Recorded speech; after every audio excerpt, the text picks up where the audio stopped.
안녕하세요. 다변수 스터디 더하다를 시작하도록 하겠습니다. 이번 주차에는 저희가 연습 문제를 같이 풀어보는 그 주여서 그 연습 문제 7에서 2번 문제서부터 같이 한번 풀어보도록 하겠습니다. 저희가 2주 전에 연습 문제를 푸는 주차에서 그 연습 문제 7에서 1번까지 문제를 풀었던 걸로 이제 기억을 하고 있습니다. 그래서 저희가 공률 그 시계 관련해서 좀 길게 이야기를 좀 나누다가 이제 시간이 마무리가 됐던 걸로 이제 기억을 해서 오늘은 연습 문제 2번서부터 같이 한번 풀어보도록 하겠습니다. 우선은 저는 이제 6번까지 풀어서 이제 올려놨고요. 오늘 이제 몇 번까지 같이 풀 수 있을지는 이제 같이 한번 이야기를 하면서 이제 조율을 해 나갈 거긴 한데요. 혹시라도 6번 그 이상으로 넘어가게 되면은, 뭐, 그 7번 문제를 이제 푸신 선생님이 계신다라고 한다면, 그 7번 문제를 푸신 선생님이 바톤 터치를 해서 이어서 이렇게 풀이를 이제 이어서 해주시면 될 것 같습니다. 6번까지는 제가 풀었기 때문에 6번까지는 제가 한번 풀어보면서 설명을 한번 하고 또 제 생각도 한번 공유를 한번 해보도록 하겠습니다. 자, 그러면 요거를 공유를 먼저 해야 되니까 네. 음,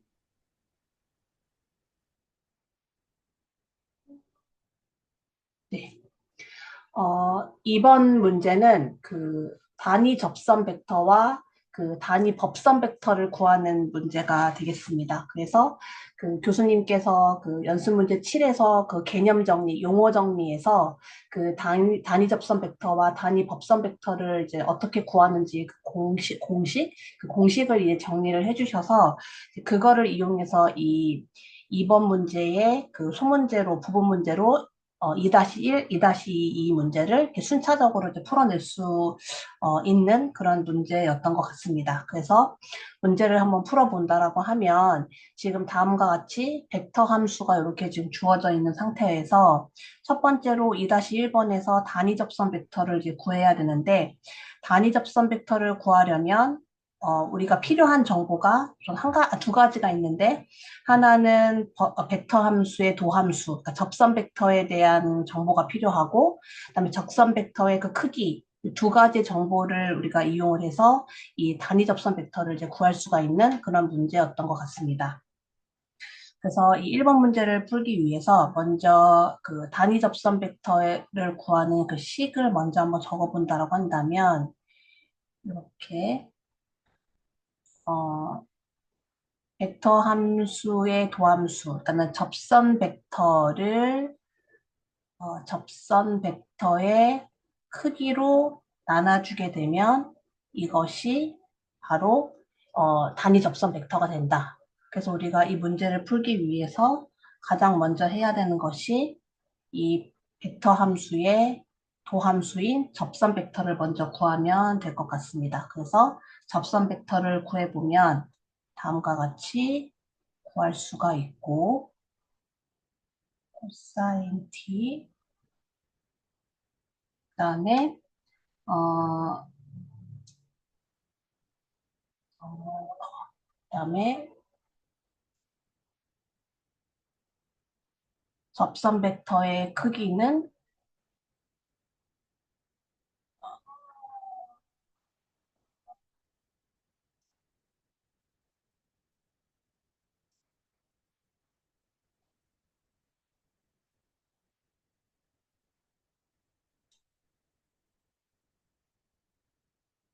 이렇게 구하면 되는 것 같습니다. 그래서 이거를 실제로 이렇게 테이블에서 식을 전개를 해본다라고 한다면 단위 접선 벡터는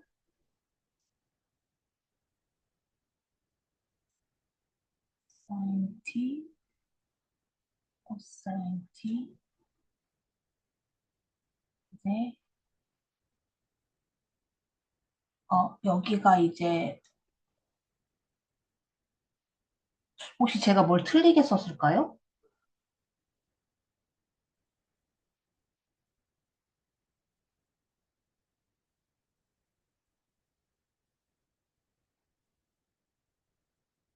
맞죠? 맞게 쓴 거 맞죠?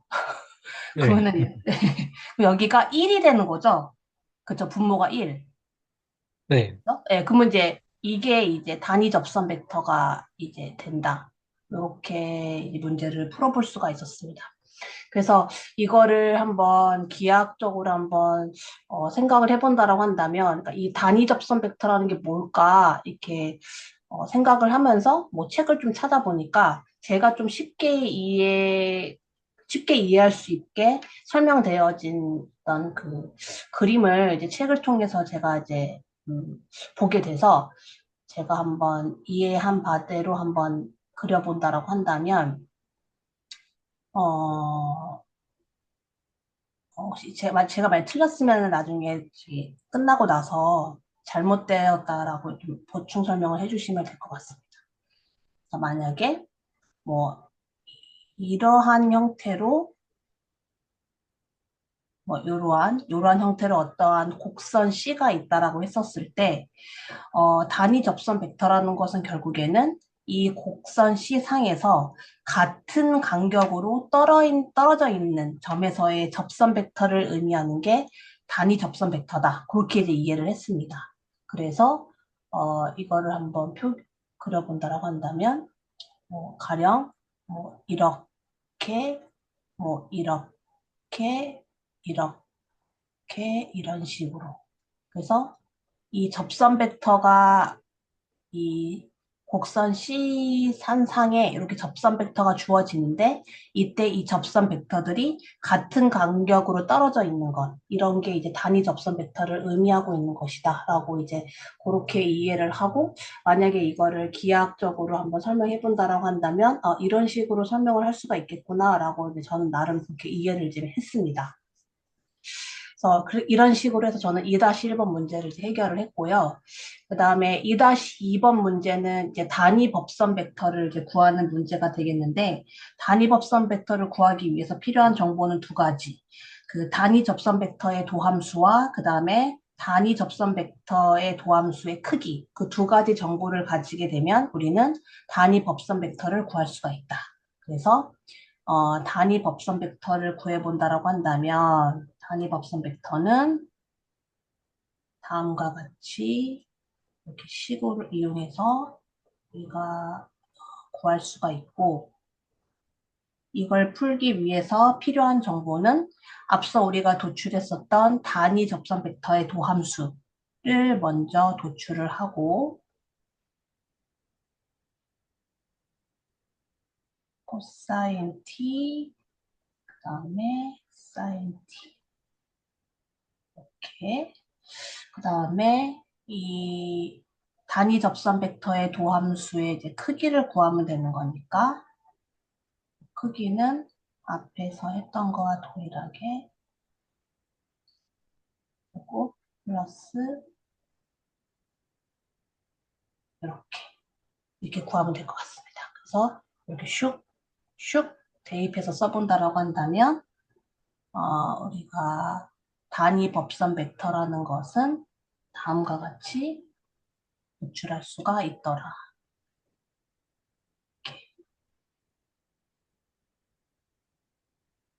이렇게 도출할 수가 있었고 결국에는 요 단위 법선 벡터라는 것은 이와 같이 단위 접선 벡터의 도함수와 같다라는 것을 결과를 통해서 우리가 확인할 수가 있었다. 그래서 이 단위 법선 벡터도 만약에 기하학적으로 한번 이해를 해본다라고 한다면 어떤 식으로 이해를 해야 되는가라고 이제 생각을 해봤었을 때, 뭐 이것 또한 저는 이제 어떤 책을 이제 통해서 설명되어져 있는 걸 보면서 이해를 했었어가지고, 그걸 통해서 한번 선생님들과 한번 공유를 해본다라고 한다면, 여기는 약간 정확하게 제가 이해를 하고 있는 건 아니지만, 가령 이렇게 3차원 공간 안에 이러한 형태의 어떤 곡선이 주어졌다고 했었을 때, 이 곡선의 어떤 방향이 이렇게 주어져 있다라고 한번 생각을 해보도록 하겠습니다. 그럼 이렇게 주어졌었을 때, 어쨌든 이게 법선 벡터인 거니까 이 곡선상 안에서의 그 어떠한 접선 벡터와 수직인 관계로 설명이 되어져야만 한다라고 이해를 이제 했습니다. 그래서 만약에 이 곡선상에서의 그 접선 벡터가 뭐 이런 식으로 만약에 주어졌다라고 한다면 이 단위 법선 벡터는 이 곡선상에서의 이 단위 접선 벡터와 이렇게 수직인 관계로 설명이 되어지는 게 있다라고 한다면 요게 이제 단위 법선 벡터가 되는 게 아닌가라고 이제 이해를 했습니다. 그러면 이때 이 단위 법선 벡터는 여기 단위라고 표현이 되어져 있는 거니까 결국엔 이 곡선상에서 설명되어지는 단위 접선 벡터와 뭐 같은 크기로 설명되어질 수 있는 그러한 단위 법선 벡터로 이해를 하면 되는 게 아닌가라고 이제 저는 이제 나름대로 그렇게 정리를 한번 해보았습니다. 그래서 이번 문제는 저는 이렇게 정리를 해봤습니다. 혹시 제가 잘못 이해를 하고 있는 게 있거나 아니면은 중요한 내용이 있는데 제가 놓친 게 있으면 그 보충 설명을 해주시면 감사하겠습니다. 어, 저는 그 음, 문제 자체는 똑같이 풀었는데, 네, 이제 그 단위 접선 벡터 설명을 해주셨을 때, 네.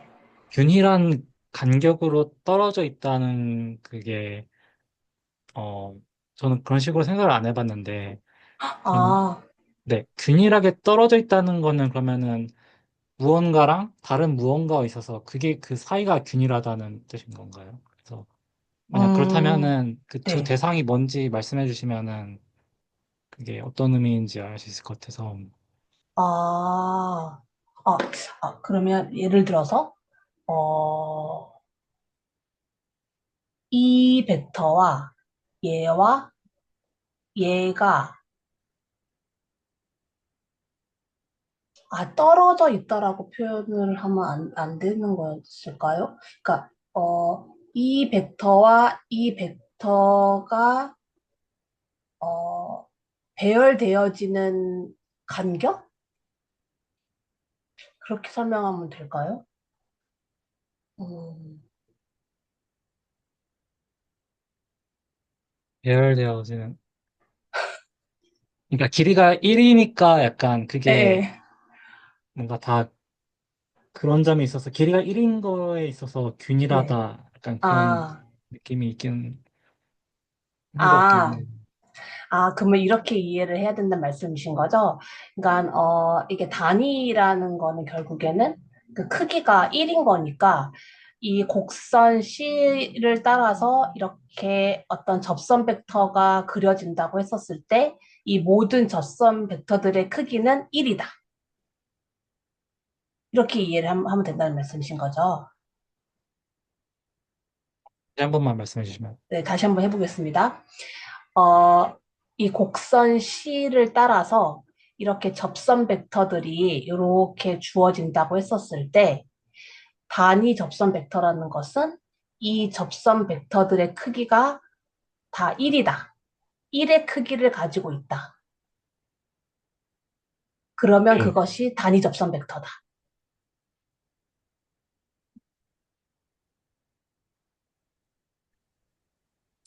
잠시만, 그, 단위 속력 곡선이 아니고요? 단위 속력 곡선? 네네. 단위 속력 곡선? 아니, 그, 지금 문제 어, 2번 풀고 있는 네네네네. 그러니까, 거지. 지금 그러니까 측정하신 게, 네네. 그러니까 곡선 위에 한 점이 자리를 잡으면 네. 그 점에서 접선 벡터를 그릴 수 있고, 네. 그러면 그 접선 벡터의 크기가 1이 된다는 거죠. 이, 이, 1이다. 크기가 1. 그쵸. 네네네. 크기가 1이다. 예. 그러니까 그 크기가 1이라는 거는 지금 이 곡선에서 발견하신 거죠? 그쵸. 이 지금 곡선 상에서. 문제 2번에서 다루고 있는 곡선이 그렇다는 것이죠. 그렇게 이해를 하고 싶다. 그러니까 만약에 음, 이번의 음, 음, 음. 문제를 네, 기하학적으로 만약에 이해를 해본다라고 한다면 네네. 이렇게 이해를 해야 되는 걸까요? 라고 이렇게 질문이 이제 오고 가기 시작했던 거였어요. 근데 처음에 제가 뭐라고 설명을 드렸냐면 그러니까 제가 이해한 것, 그러니까 단위 접선 벡터를 이제 이해한 거를 기하학적으로 설명을 드릴 때, 이 음, 곡선 상에서 음, 같은 간격으로 떨어져 있는 것들, 그 같은 간격으로 떨어져 있는 그러한 접선 벡터들을 단위 접선 벡터라고 이해를 했습니다라고 말씀을 드렸더니 방금 최승희 선생님께서 떨어져 있다라는 표현 자체가 떨어져 있다라고 하려면 대상이 있어야 된다라는 말씀이었던 것 같아요. 그러면은 그 떨어져 있기 위해서는 그 어떠한 대상들을 기준으로 떨어져 있다라고 표현을 해야 되는데, 그러면 그 대상이 무엇이냐라고 이렇게 질문을 던져주셨는데, 제가 지금 순간, 대상? 어, 내가 잘못 표현을 했나 보다. 이런 순간 생각이 딱 들어가지고, 그렇다라고 한다면, 떨어져 있다라고 표현하는 것이 아니라, 이 곡선 C를 따라서 이렇게 접선 벡터를 표현할 수 있다고 했었을 때, 이때 이 접선 벡터들의 크기가 1이 되는 것. 그것이 단위 접선 벡터라고 이해를 하면 될까요? 라고까지 이제 설명을 했었습니다.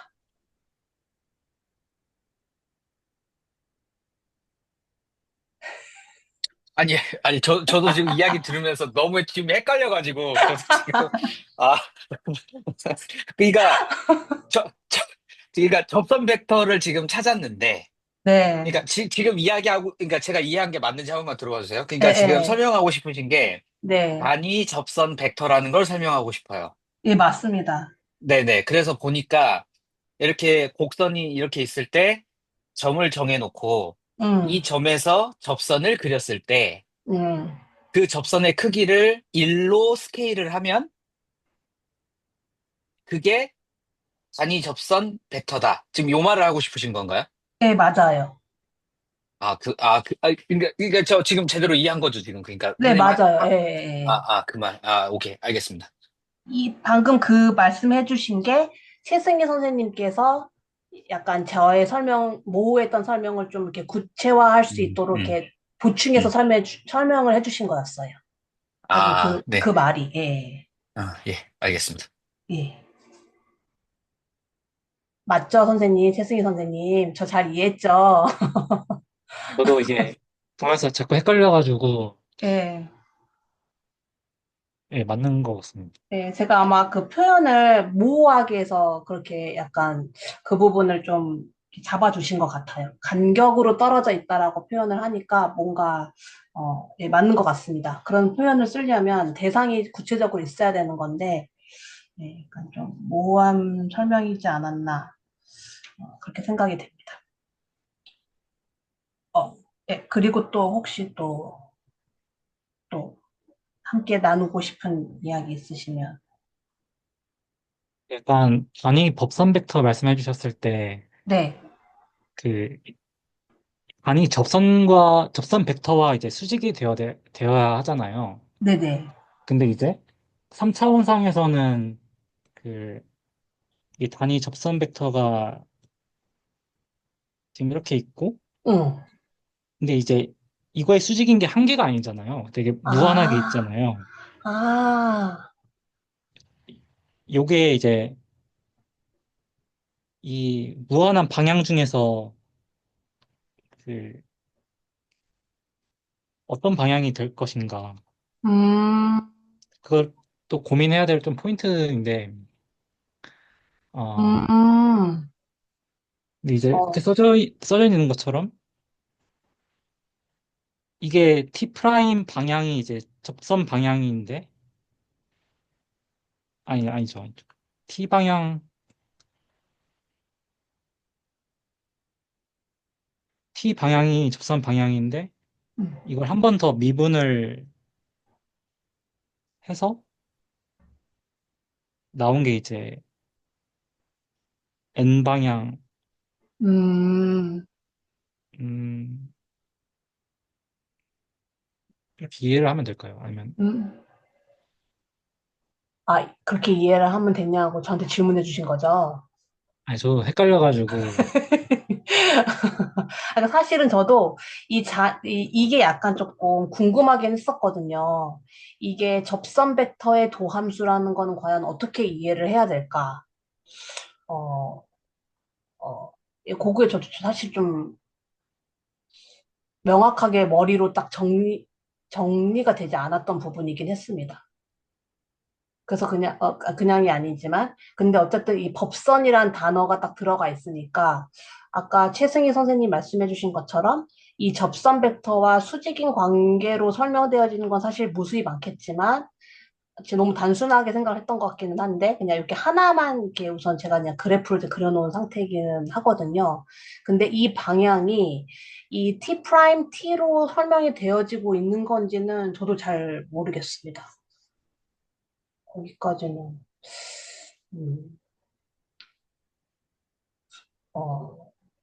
그러면 만약 이게 NT라고 한다면, 그럼 이게 네. 전체 아닌가요? 그럼 결국에? 아, 네. 그쵸. 이게, 그, 그 뭐야. 단위 접선 벡터의 도함수를 단위 접선 벡터의 도함수의 크기로 나눠준 게 NT니까, 그럼 이 NT는 이거 전체가 되게 될 것인데, 정확하게는 저도 이게, 개념이 머릿속으로 싹 들어오진 않습니다, 사실. 접선 벡터의, 그쵸, 단위 접선 벡터의 도함수. 음, 제가 이해한 바로는 네, 이제, 네. 이게 T가 이 파란색 벡터인데, 네네, 이게 크기가 1로 다 맞춰준 거거든요. 그 맞습니다. 모든 점에 대해서. 맞습니다. 그러면 이제 벡터에도 이제 미분을 할 수 있잖아요. 네, 그래서 이 T라는 것을 미분을 하면은, 어, 이것과 수직인 방향의 벡터가 하나 나오고, 음, 그거는, 근데 이게 크기가 1일 수도 있고 아닐 수도 있는 거죠. 음, 근데 얘를 다시, 그 크기를 다시 1로 맞춰준 게, 스케일링 해준 게 이제 n이고, 음, 얘는 이제 크기가 1로 스케일링 해준 거가 되고, 음, 그럼 이제 원래 여기 길이가 뭐냐가 됐을 때, 이게 바로 그 곡률 캐파 커버처라고 이렇게 저는 이해를 했거든요. 어, 그러니까 여기에 이 점 한 점에서 봤을 때 이쪽 점이랑 이쪽 점에서 나오는 저 벡터를 이걸 미분을 해주면은 한 점으로 겹쳐서 뭐 차이만큼 나오는 게 이게 음, n 방향 k 크기 더 하고 저는 이해를 했거든요. 어, 그래서 곡률까지는 생각 못했어요. 그런가요? 이게 곡률의 그 정의, 그러니까 이 크기 K를 곡률이라고 부르자라고 하는 게 정의라고 저는 이해를 해서, 음, 음, 그래서 접선 방향과 이 접선 방향을 한 번 더 그 변화를 관찰하는 방향이 이 N 방향, 어, 음, 법산 벡터 방향이고, 그리고 이거를 미분했을 때 나오는 그 원래 크기가 이제 곡률이다. 이렇게 봤습니다. 아, 그러면은 법선 벡터를 그 크기를 1로 맞춰주니까 이걸 이제 단위 법선 벡터라고 하는 거다. 네, 네, 그렇게 이해를 하면 된다는 말씀이신 거죠? 네. 네. 죄송하지만 저는 그 이번에 많이 공부를 못 해가지고 어, 지금 못 알아듣는 게 조금 많은데 같이 이야기 나누면 네, 좋을 것 네. 같아요. 그 예. 곡률 파트 들어가고부터는 뭔가 잘 이해 안 되는 게 많아가지고 지금 좀 헤매고 있는 것 같습니다.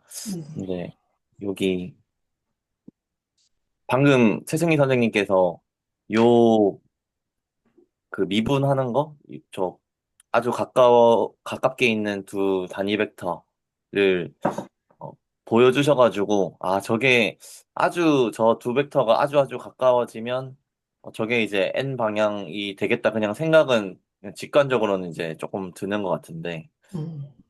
혹시 그 곡률과의 관계를 이제 얘기했던 게 혹시 지난번 문제풀이 때 혹시 그런 얘기를 했었나요? 저희가 1번 예, 문제 때? 예, 맞습니다. 그때 그 아, 1번에서 공률을 구하는 문제가 있어서 그 공식 아, 놓고 되게 오래 얘기를 했는데 저도 아, 그때 거의 머리 터지기 일보 직전이었었어가지고 음. 네. 아, 네, 제가 그거가 궁금하긴 했는데, 제가 1번 문제 풀 때 애초에 이해를 못했어가지고, 제가 네, 그거는 영상으로 일단 한번 다시 돌려보겠습니다, 일단. 예. 네. 많이 얘기를 했던 것 같아가지고. 저도 다시 봐야 될 것 같습니다. 그때 막 어지럽다라고까지 호소를 했습니다. 제가 머리가 막.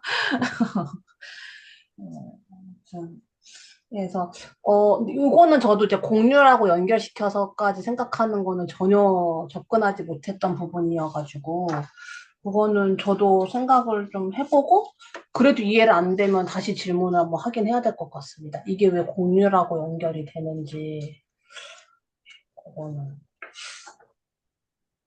아 혹시 공률 구하는 그 분자의 외적 구하는 식이 있어서 그거와 연결이 있을까요?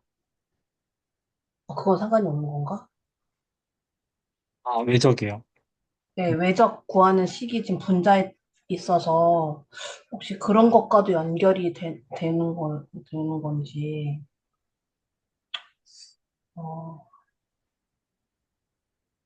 어, 좀 생각을 해보겠습니다. 갑자기 이렇게 즉흥적으로 이렇게 질문을 해버리면 또 약간 조금 힘들 수도 있으니까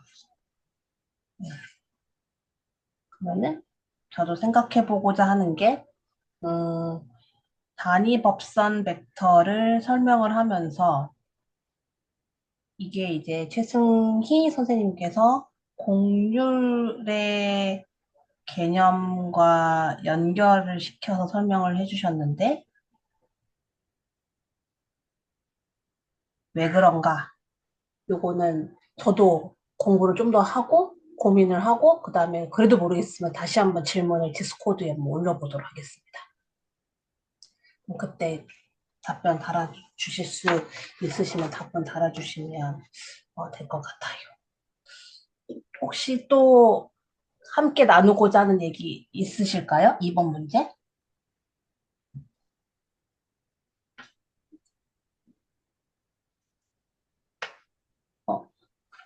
어, 없으신 것 같으면 자연스럽게 3번으로 한번 넘어가 보도록 하겠습니다. 그러면 이건 지우고 넘어가겠습니다. 3번은 자연 매개 변수화라는 이제 제목이 달려있는 문제였었습니다. 그래서 다음과 같은 형태의 벡터 함수가 주어지게 되고 이 벡터 함수의 자연 매개 변수화를 구하라. 그래서 이제 힌트를 이제 주셨습니다. 그래서 호의 길이를 먼저 구한 다음에 그것을 이제 호의 길이로 도출되어진 것에 그 역함수를 구해서 표현하세요라고 이제 이렇게 문제가 이제 나와 있었습니다. 그래서 그럼 어쨌든 이 힌트가 주어진 방식대로 이제 문제를 풀어 나가면 되는 거니까 한번 문제를 풀어본다라고 한다면 먼저 다음과 같은 형태의 벡터 함수가 주어지고 있는 것이고 이 벡터 함수를 가지고서 가장 먼저 해야 되는 것이 호의 길이를 구한다. 그래서 가장 먼저 하는 것으로 호의 길이 구하기. 그래서 호의 길이를 구해본다라고 한다면, 호의 길이를 구하는 식이, 죄송합니다. 뭐 하는 거야? 음, 호의 길이는,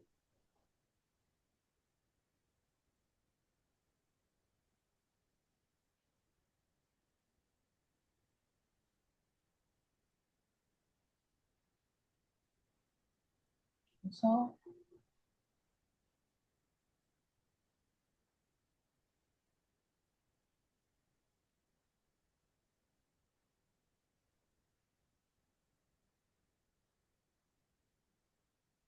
이렇게, 이러한 식을 이용을 해서 우리가 호의 길이를 이제 구할 수가 있는 것 같습니다. 그러면 이제 이거를 구하려면, 이제 그 접선 벡터를 이제 먼저 구해야 된다는 것을 확인할 수가 있고, 첫 번째로 접선 벡터, 그 다음에 접선 벡터의 크기, 두 가지 정보를 구해야지만 우리가 호의 길이를 도출할 수가 있다는 것을 확인할 수가 있었습니다. 그래서 가장 먼저 하고자 하는 것이 접선 벡터를 먼저 구해본다라고 한다면 접선 벡터는 사인 ET 그다음에 이 코사인 ET 이렇게 접선 벡터를 도출할 수가 있었고 그 접선 벡터의 크기는 다음과 같이 구할 수가 있었습니다. 뭐 하느냐? 좀 쉬워서 마이너스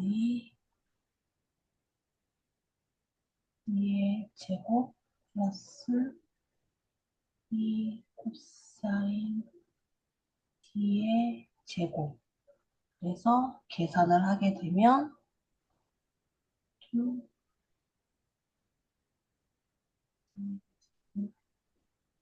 T 플러스 4 사인 제곱 2T 그래서 다시 한번 식을 더 정리해 본다라고 한다면 하고 묶고 사인 제곱 T 플러스 사인 제곱 T 이렇게 구할 수가 있었습니다. 그래서 여기를 계산을 하게 되면 이 접선 벡터의 크기는 2가 나오게 된다는 것을 확인할 수가 있었습니다. 그래서 이거를 그대로 이 식에다가 대입을 해서 문제를 풀어본다라고 한다면 호의 길이라는 것은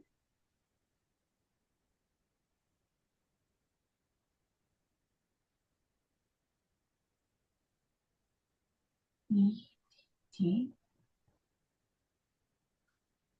그래서 2t 호의 길이가 이와 같이 2t로 도출이 되어지게 된다는 것을 확인해 볼 수가 있었습니다.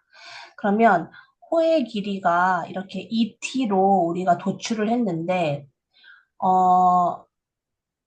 이 호의 길이를 먼저 구한 다음에 그거에 대한 역수를 이제 구하라고 이제 문제가 되어 있는데 역함수를 구하라고 이제 문제가 주어져 있는데, 그럼 이제 역함수가 존재하는지 여부를 이제 확인을 해봐야 될 것인데, 그 역함수가 존재하는지 여부를 확인할 수 있는 방법 중에 하나가, 어,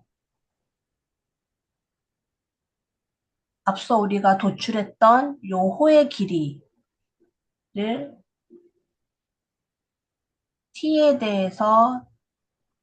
t에 대한 도함수를 도출했었을 때, 이때 이 도함수가 양의 부호를 갖는다라고 한다면 우리는 이 함수 s가 이제 강증가 함수라고 설명을 할 수가 있는 것이기 때문에 우리는 이 호의 길이로 설명되어지고 있는 함수 s는 역함수를 갖는다라고 설명을 해볼 수가 있을 것 같습니다. 그러면은 이 호의 길이로 설명되어지고 있는 이 함수 s를 t에 대해서 미분을 하게 되면 이제 2가 되는 거니까 결국엔 이거는 0보다 큰 값을 갖고 있다라는 것을 확인할 수가 있었고 그러면 호의 길이로 설명되어지고 있는 함수 s는 우리가 강증가 함수라고 설명을 해볼 수가 있을 것 같습니다. 그래서 만약에 표현을 해본다라고 한다면 뭐 이렇게 있고 뭐 이렇게 있다라고 했었을 때 우리가 뭐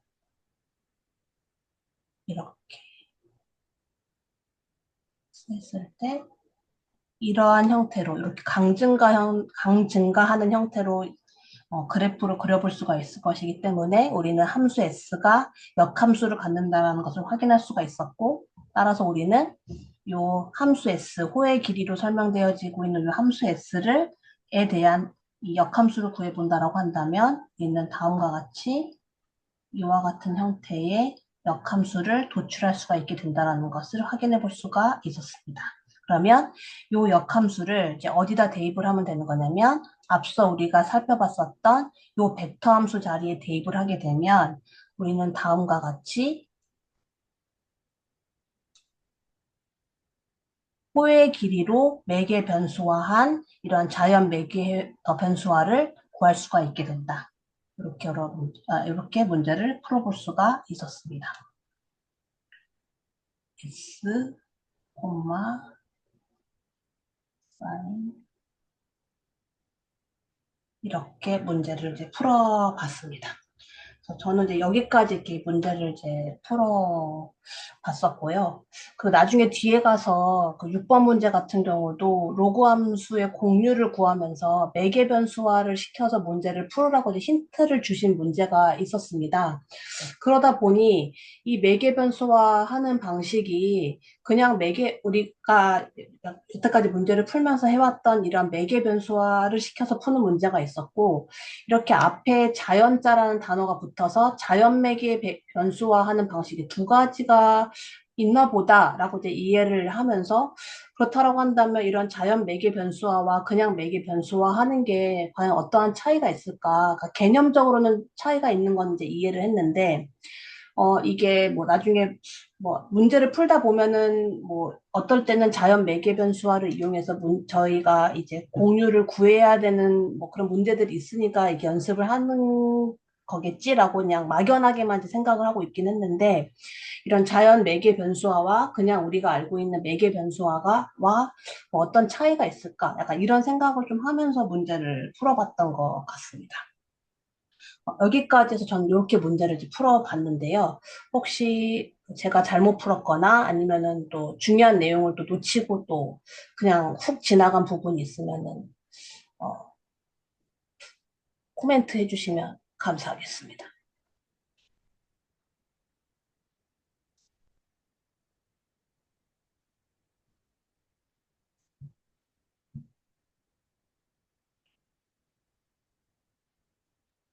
저 혹시 네, 호의 길이 구할 때 네네. 저렇게 적분하는 거에 혹시 좀, 음, 의미라고 해야 될까요? 그런 거가 좀 혹시 약간 부연해서 해주실 수 있나요? 설명을? 저도 사실 잘 모르겠습니다. 음, 저 솔직히 그 네. 뒤에 가서 그 몇 번 문제였지? 5번 문제도 호의 길이 구하는 문제가 나오거든요. 근데 음, 마지막에 가서 호의 길이 구하면서 적분을 해야 되는데 못 풀었습니다. 제가 이게 적분을 그렇게 싹싹 잘하지는 않아가지고, 예, 적분 계산하는 것도 어려울 뿐더러, 아까 방금 이동주 선생님이 말씀해 주신 것처럼 호의 길이를 구할 때 왜 적분의 개념을 가지고서 호의 길이를 구해야 되느냐라고 이렇게 질문을 던졌었을 때, 거기에 대한 답을 명쾌하게 사실 저도 잘 못할 것 같습니다. 몰라서 못하는 겁니다, 사실.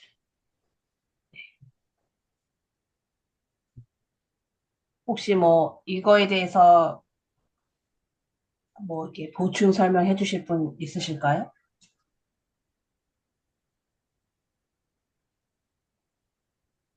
음.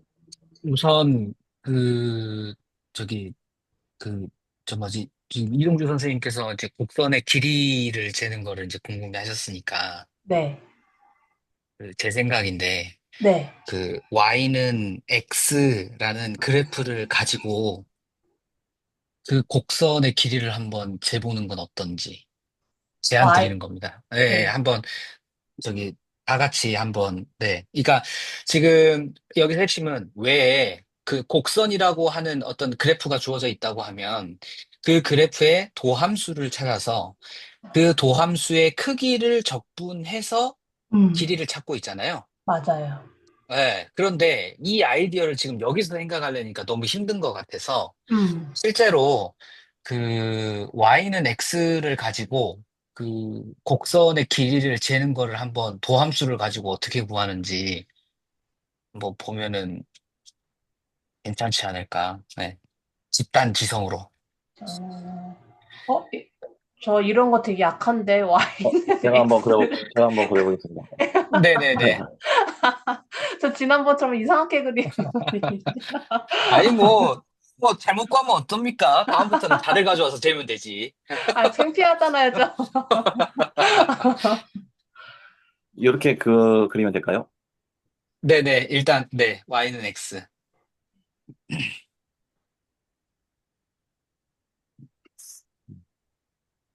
그러면 이제 y는 x라고 주면 이제 이거 도함수는 y는 1이잖아요.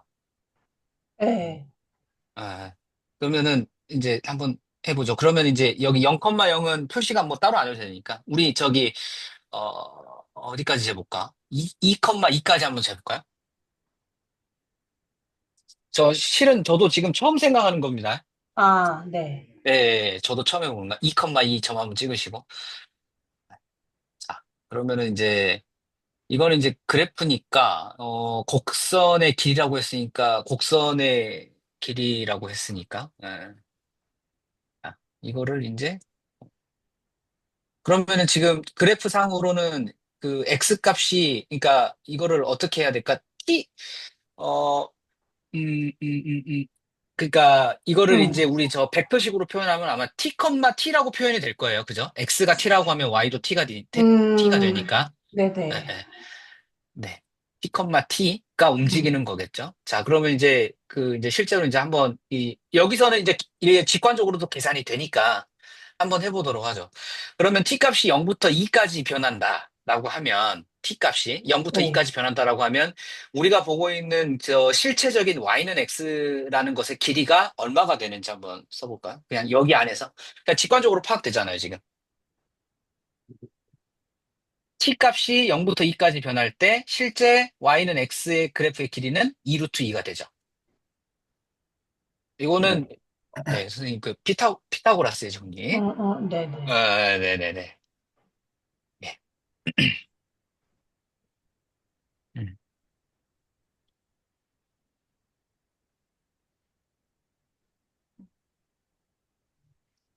어, 음. 어, 자, 그러면 여기가 지금 동네가 지금 그러니까 직선이잖아요, 지금. 우리가 직선의 네. 길이를 잰 거예요. 그러니까 너무 예쁘고 정확하게 딱 떨어지죠. 네. 네. 근데 지금 아이디어는 뭐냐면 이거는 우리가 그냥 딱 그릴 수 있으니까 아이디어도 지금 바로 떠오르잖아요. 피타고라스 정리라고. 지금 아이디어가 바로 떠오르죠, 선생님. 네네. 그러면 이거를 방금 우리가 여기서 문제 2번에서 문제 3번에서 했던 방식대로 한번 구해 볼까요? 식을 써서. S는 아, 방금 우리가 했던 것처럼 S는 이렇게 돼야 되나요? A 인테그랄? 네, 인테그럴. 우리 0부터 2까지 제기로 했어요. 네. 네. 그러면 이제 여기 절대값 안에는 하고 혹시 그 V 프라임을 그대로 넣으면 될까요? 네네 그렇죠. 한번 넣어볼까요? 네. 음, 음. 근데 이제 그 안에 들어가는 저기 V가 아니고 아마 R인데 아마 예, R이요? 저기 R. 위로 쓰기가 조금 힘들어서 네. 네, 아, 그렇게 된 것 같아요. 그래서 그 R 프라임 T 자리에는 실상은 지금 우리가 저 T, T를 미분해서 1,1이 되잖아요. 네. 네. 1,1이니까 1,1의 크기는 루트 2죠. 네. 음, 음. 그러면 크기. 음. 그러면 실제로 자, 그러면은 이제 루트 2니까 그거를 루트 2라는 상수를 0부터 2까지 적분하니까 2 루트 2가 나오죠. 어, 근데 여기서 지금 끝난 건 아니고, 여기서 지금 끝난 건 아니고. 네. 자, 그러면 이제 여기서 이제 직선이니까, 선생님, 요거 직선이니까 바로 한번 얘기를 한번 해볼게요. 이 도함수라는 게,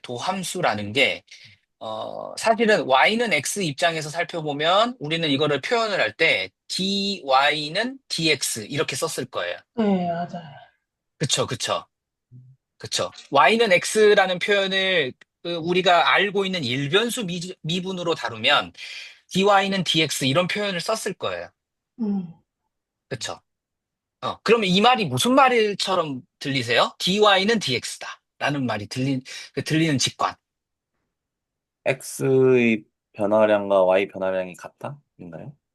그쵸. 그래서 이 직선의 기울기가 1인 거죠. 네. 네. 기울기가 1이라는 말의 뜻은 x가 1만큼 변할 때 y도 1. 음, 2만큼 변하면 y도 2, 3만큼 변하면 y도 3. 그쵸? 네, 네, 혹시 여기까지 이해되셨을까요?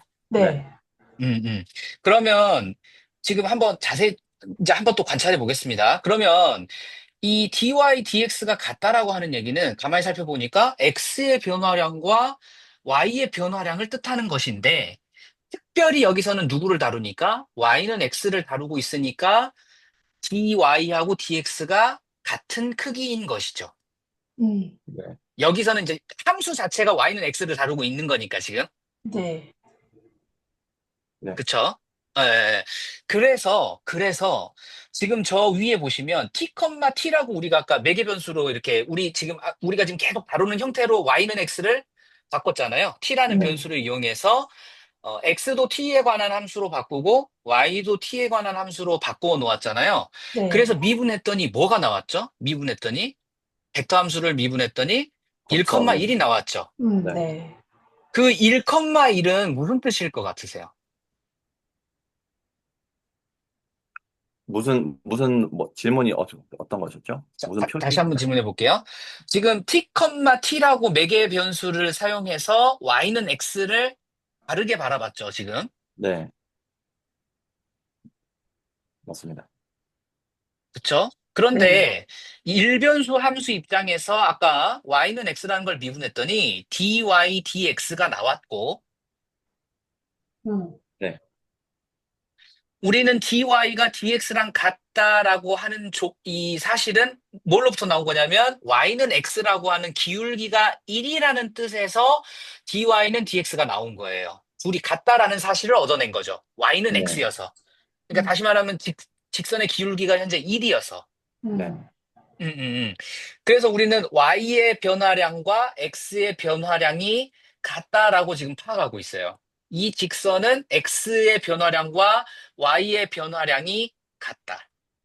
네, 그쵸? 근데 그거를 t로 가져오면 네, 이 t에 대해서 얘를 미분을 하면 뭐가 나왔냐면 1,1이 나왔어요. 음. 네. 이게 무슨 뜻일 것 같냐는 거죠. 미분을 해서 1,1이 나왔어. 이게 뭔 것 같으세요?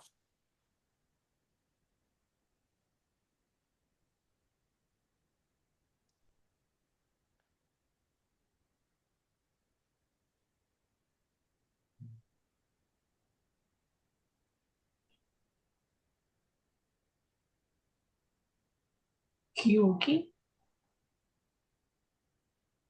단위, 아니, 아니죠. 어, 접선 벡터가 원래 나온다고 생각을 하면, 음, 음, 매개변수 t가 변할 때의 음. 변화는, 어, 양이라고 해야 될까요? 변화하는 정도가 벡터로 표현될 때 1,1로 계속 변한다? 뭐, 이렇게 해석을, 지금 어, 굉장히 좀 그게 아리송하죠. 뭔가 좀 관련이 있을 것 같긴 한데 계속 일로 떨어지니까 뭔가 관련이 있을 것 같긴 한데 네, 네, 그러면 이거를 t, 옆에다가 네, 등호를 붙이시고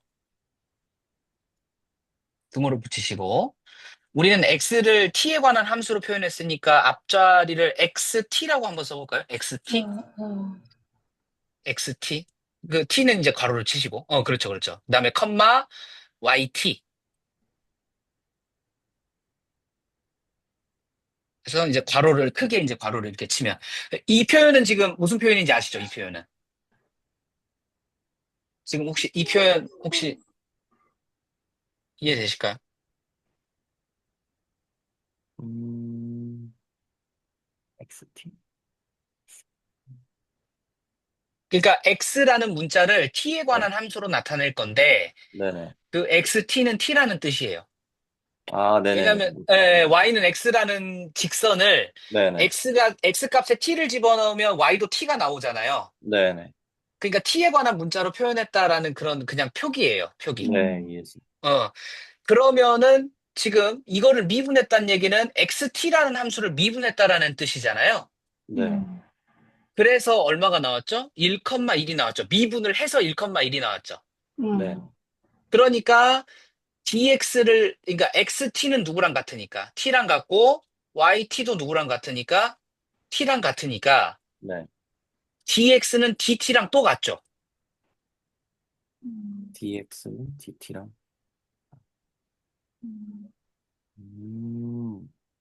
dx가 dt랑 같다. 아, 네네네. dx가, 그러니까 이게 지금 굉장히 저기 함수 표현이 되게 많아가지고 네, 그냥 평범하게 우리가 알고 있는 그 방금 dy dx라고 썼던 것처럼 네. 얘도 xt는 t니까 그냥 dx는 dt예요. 아까 저 위에서 했던 그런 일변수 표현법을 그 좌표끼리 지금 적용하는 거죠. 네네. 왜냐하면 벡터 함수의 미분을 우리는 각각의 좌표별로 미분하는 것으로 하기로 했으니까. 네네. 예, 그런 의미로. 그러면 dx는 dt가 되고 dy도 dt가 되겠죠. 그러면 여기서 이 세 가지를 다 종합해 보면 x의 변화량에 대해서 y의 변화량도 같은데 누구의 변화량도 같냐면 dt의 변화량도 같아요. 그러니까 t의 변화량도 같아요. x의 변화량하고 y의 변화량하고 t의 변화량이 지금 다 같은 경우예요, 지금. 음, x의 변화량과 y의 변화량과 t의 변화량이 모두 같다는 말씀이신 네, 거죠? 왜냐하면 우리가 y는 x를 일변수로 해석을 하면 dy는 dx가 되니까 얘가 지금 1대1이라는 거잖아요. 크기가 같으니까. 네. 근데 이거를 t로 아, 바꾸어도 x의 변화량과 y의 변화량이 네. dt로 다 똑같으니까 둘 다. 음, 그러니까 이건 그냥 지금 그 매개 변수로 바꿔도 말만 지금 하는 거예요. 그러니까 dy dx가 결국 t, t로 봐도 계속 1대1의 비율을 유지하고 있는 중이에요. 네네. 그렇죠? 그러면 그 1,1이란 거는 뭘 말하겠어요, 그러면? x의 변화량과 y의 변화량을 뜻하는 거겠죠? 저 음, 지금 1,1이라고 데이터를 얻어내신 게.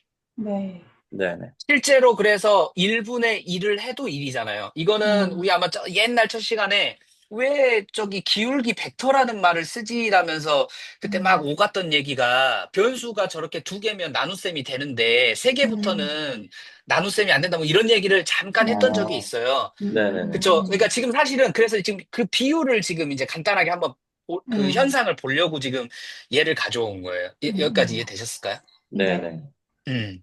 자, 선생님, 그러면, 자, 그 X축에서 0부터 2까지 변한다는 것은, 그러니까 T 값이 0부터 2까지 변한다는 뜻이었잖아요. 네. 그러면 T 값이 0부터 2까지 변한다는 얘기를 다시 또 바꿔서 말하면, T, T라고 표현이 돼 있으니까, T가 0부터 2까지 변한다는 얘기는, X 값도 어디서부터? 0부터 2까지 변한다는 얘기고, Y 네. 값도 어디? 0부터 2까지. 그렇죠. 음.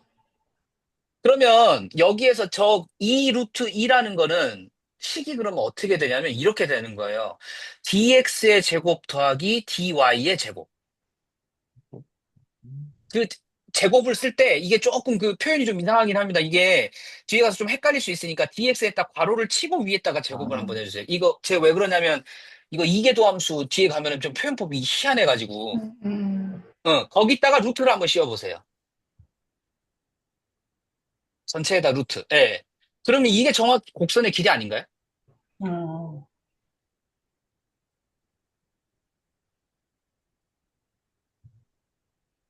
아,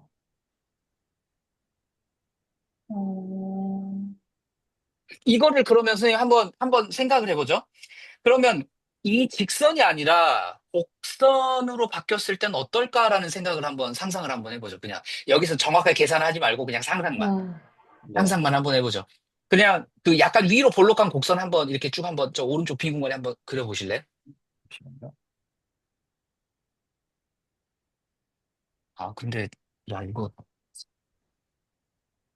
그냥, 예, 좀만 약간 그냥 커브처럼 그리게만 한번 해주세요. 커브처럼 그냥. 예. 야, 너무 커브인데? 아, 네. 잠시만요. 이 정도면 되나요? 와, 선생님 너무 많이 휜 것 같습니다. 한, 아, 루트 X 정도의 그림이면 괜찮을 것 같습니다. 루트 X 정도의 그림. 뭐, 네네. 그냥, 이렇게 되나요? 완만하게. 아, 곡선이군. 아, 네. 요 정도면 됐습니다. 요 정도면. 음, 음, 음. 자, 그러면은 저기 X축하고 만나는 점을 하나 찍으시고 거기를 T0라고 한번 해볼게요. X축하고 만나는 점을 네. T0라고 한번 해볼게요. 거기. 그래서 거기서부터 길이를 잴게요. 라는 말을 지금 저는 하는 거예요. 음, 네. 그리고 그 위쪽에 한 군데에 노란색 점을 한번 찍어보세요. 그냥 아무 데나. 예, 조금 적당하게 뭐. 그래프 위에. 아, 예, 예. 그래프요? 네. 그래프 위에. 자, 그리고 오른쪽에 좀 더 가서 네, 점 하나 더. 네. 갖고 거기 밑에 점점점 내려갖고 거기다가 T1이라고 그럴까요? T1? 음,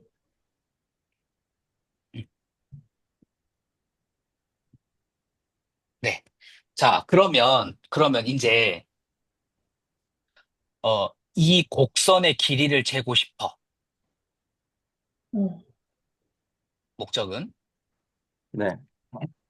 근데, 우리 수술 채널 맨 처음에 와서 오신 분들이 그 할 때, 뭐, 일변수 스터디 영상도 마찬가지고, 그 다음에 직문수 스터디 영상에서도 마찬가지고, 그 다음에 증명의 기초 영상에서도 마찬가지고, 항상 처음에 도입을 하실 때 공통적으로 하는 이야기가 뭔고 하니, 우리는 항상 뭔가 유한적인 사고 방식 안에서 살고 있는데, 이거를 무한이라고 하는 그 공간 위에서 생각해 보면 비슷할 때도 있는데 틀릴 때도 있어.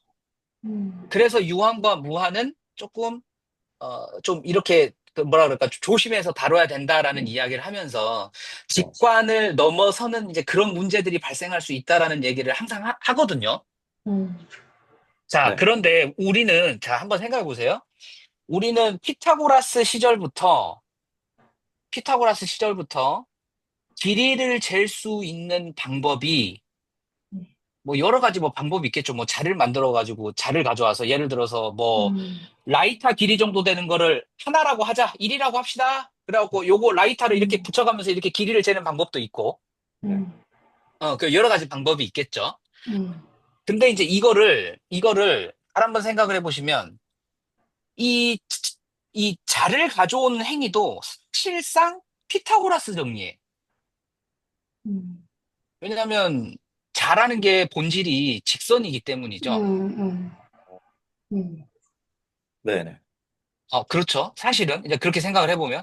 그래서 제일 이상적으로, 그러니까 제 생각에는 여기서는 이제 사실 좀 갭이기는 한데 이것도 선생님께서 한번 생각을 해보시고 뭐 이렇게 채널에 남겨주셨으면 좋겠어요. 그래서 하는 얘기인데 사실 길이를 재는데 제일로 편한 방법은 그냥 이 공간이라는, 그러니까 우리가 지금 다변수를 다루고 있는 공간은 지금 유클리드 3차원 또는 뭐 실수의 3차원, 뭐 2차원, 1차원, 뭐 이런 식으로 재잖아요. 그래서 맨 앞에 우리가 처음에 이 문제, 그러니까 뭔가 길이를 잰다라고 하는 문제를 도입할 때 4차원이 됐든 5차원이 됐든 6차원이 됐든 그 아이디어는 뭐랑 다 똑같았냐면 피타고라스 정리랑 다 똑같았어요. 네. 사실 구조 자체는. 음, 그렇죠. 그 구하는 방식을 생각해 보시면 x는 x끼리 빼갖고 제곱, y는 y끼리 빼서 제곱, z는 z끼리 빼서 제곱 해갖고 루트. 그래서 3차원 공간 사이 두 점의 거리. 이렇게 쟀단 말이에요. 네, 맞습니다. 음. 자, 그러면 이제 선을 이제 그어볼게요. 여기다가. T0에서 그 네. 중간의 점까지 직선으로 한번 그어주세요. 음, 직선으로. 중간에 노란 점, 예, 됐죠? 빠져나가면 조금 약간 오해가 생길 것 같아요. 뭐 하여튼. 그 다음에 그 가운데 점에서 T1 점까지 직선으로 한번 그려주세요.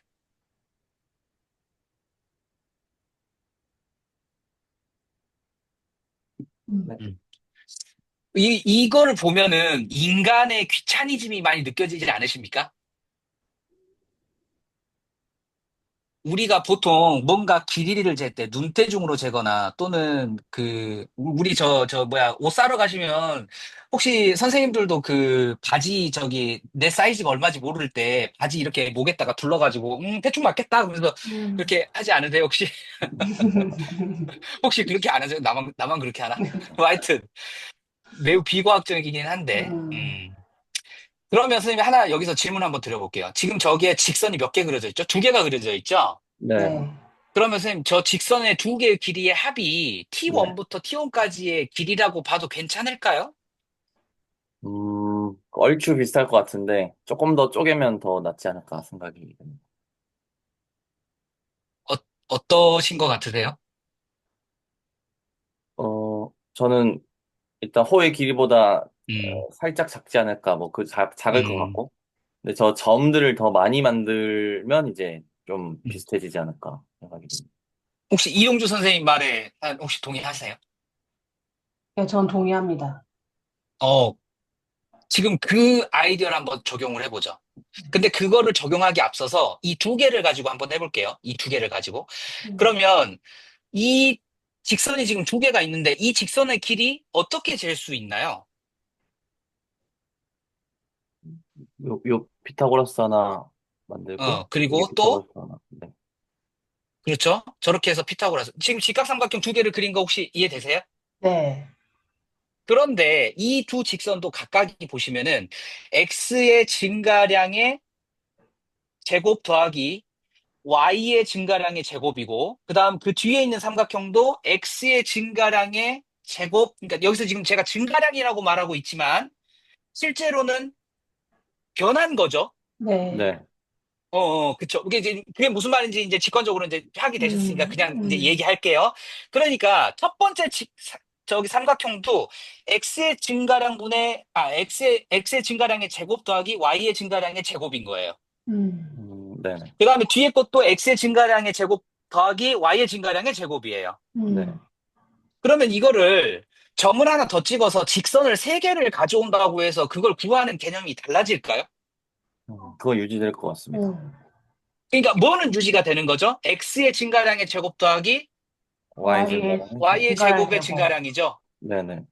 그쵸. 그거를 우리는 엄청나게 그 양이 작으면은 이제 그 보통은 이제 이렇게 크게 이렇게 나타내져 있으면은 우리 이제 보통 뭐 교과서나 교재에서는 뭐 델타 x의 제곱 더하기 델타 음, y의 제곱 이런 표현을 써요.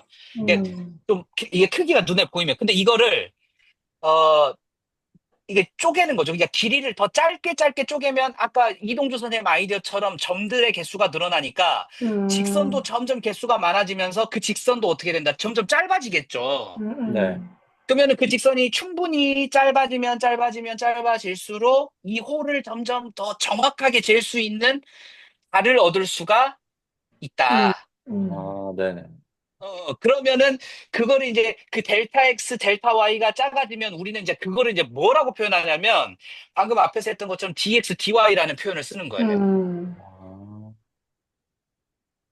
이거를 선생님들이 공부하셨던 일변수 미적분학의 세계에서 곰곰이 생각해 보시면은 일변수에서 하시던 일이 엄밀히 말하면 지금 이거를 구할 수 있는 구조를 이제 배우고 있었던 중이죠. 그 말 이해되시죠? 네.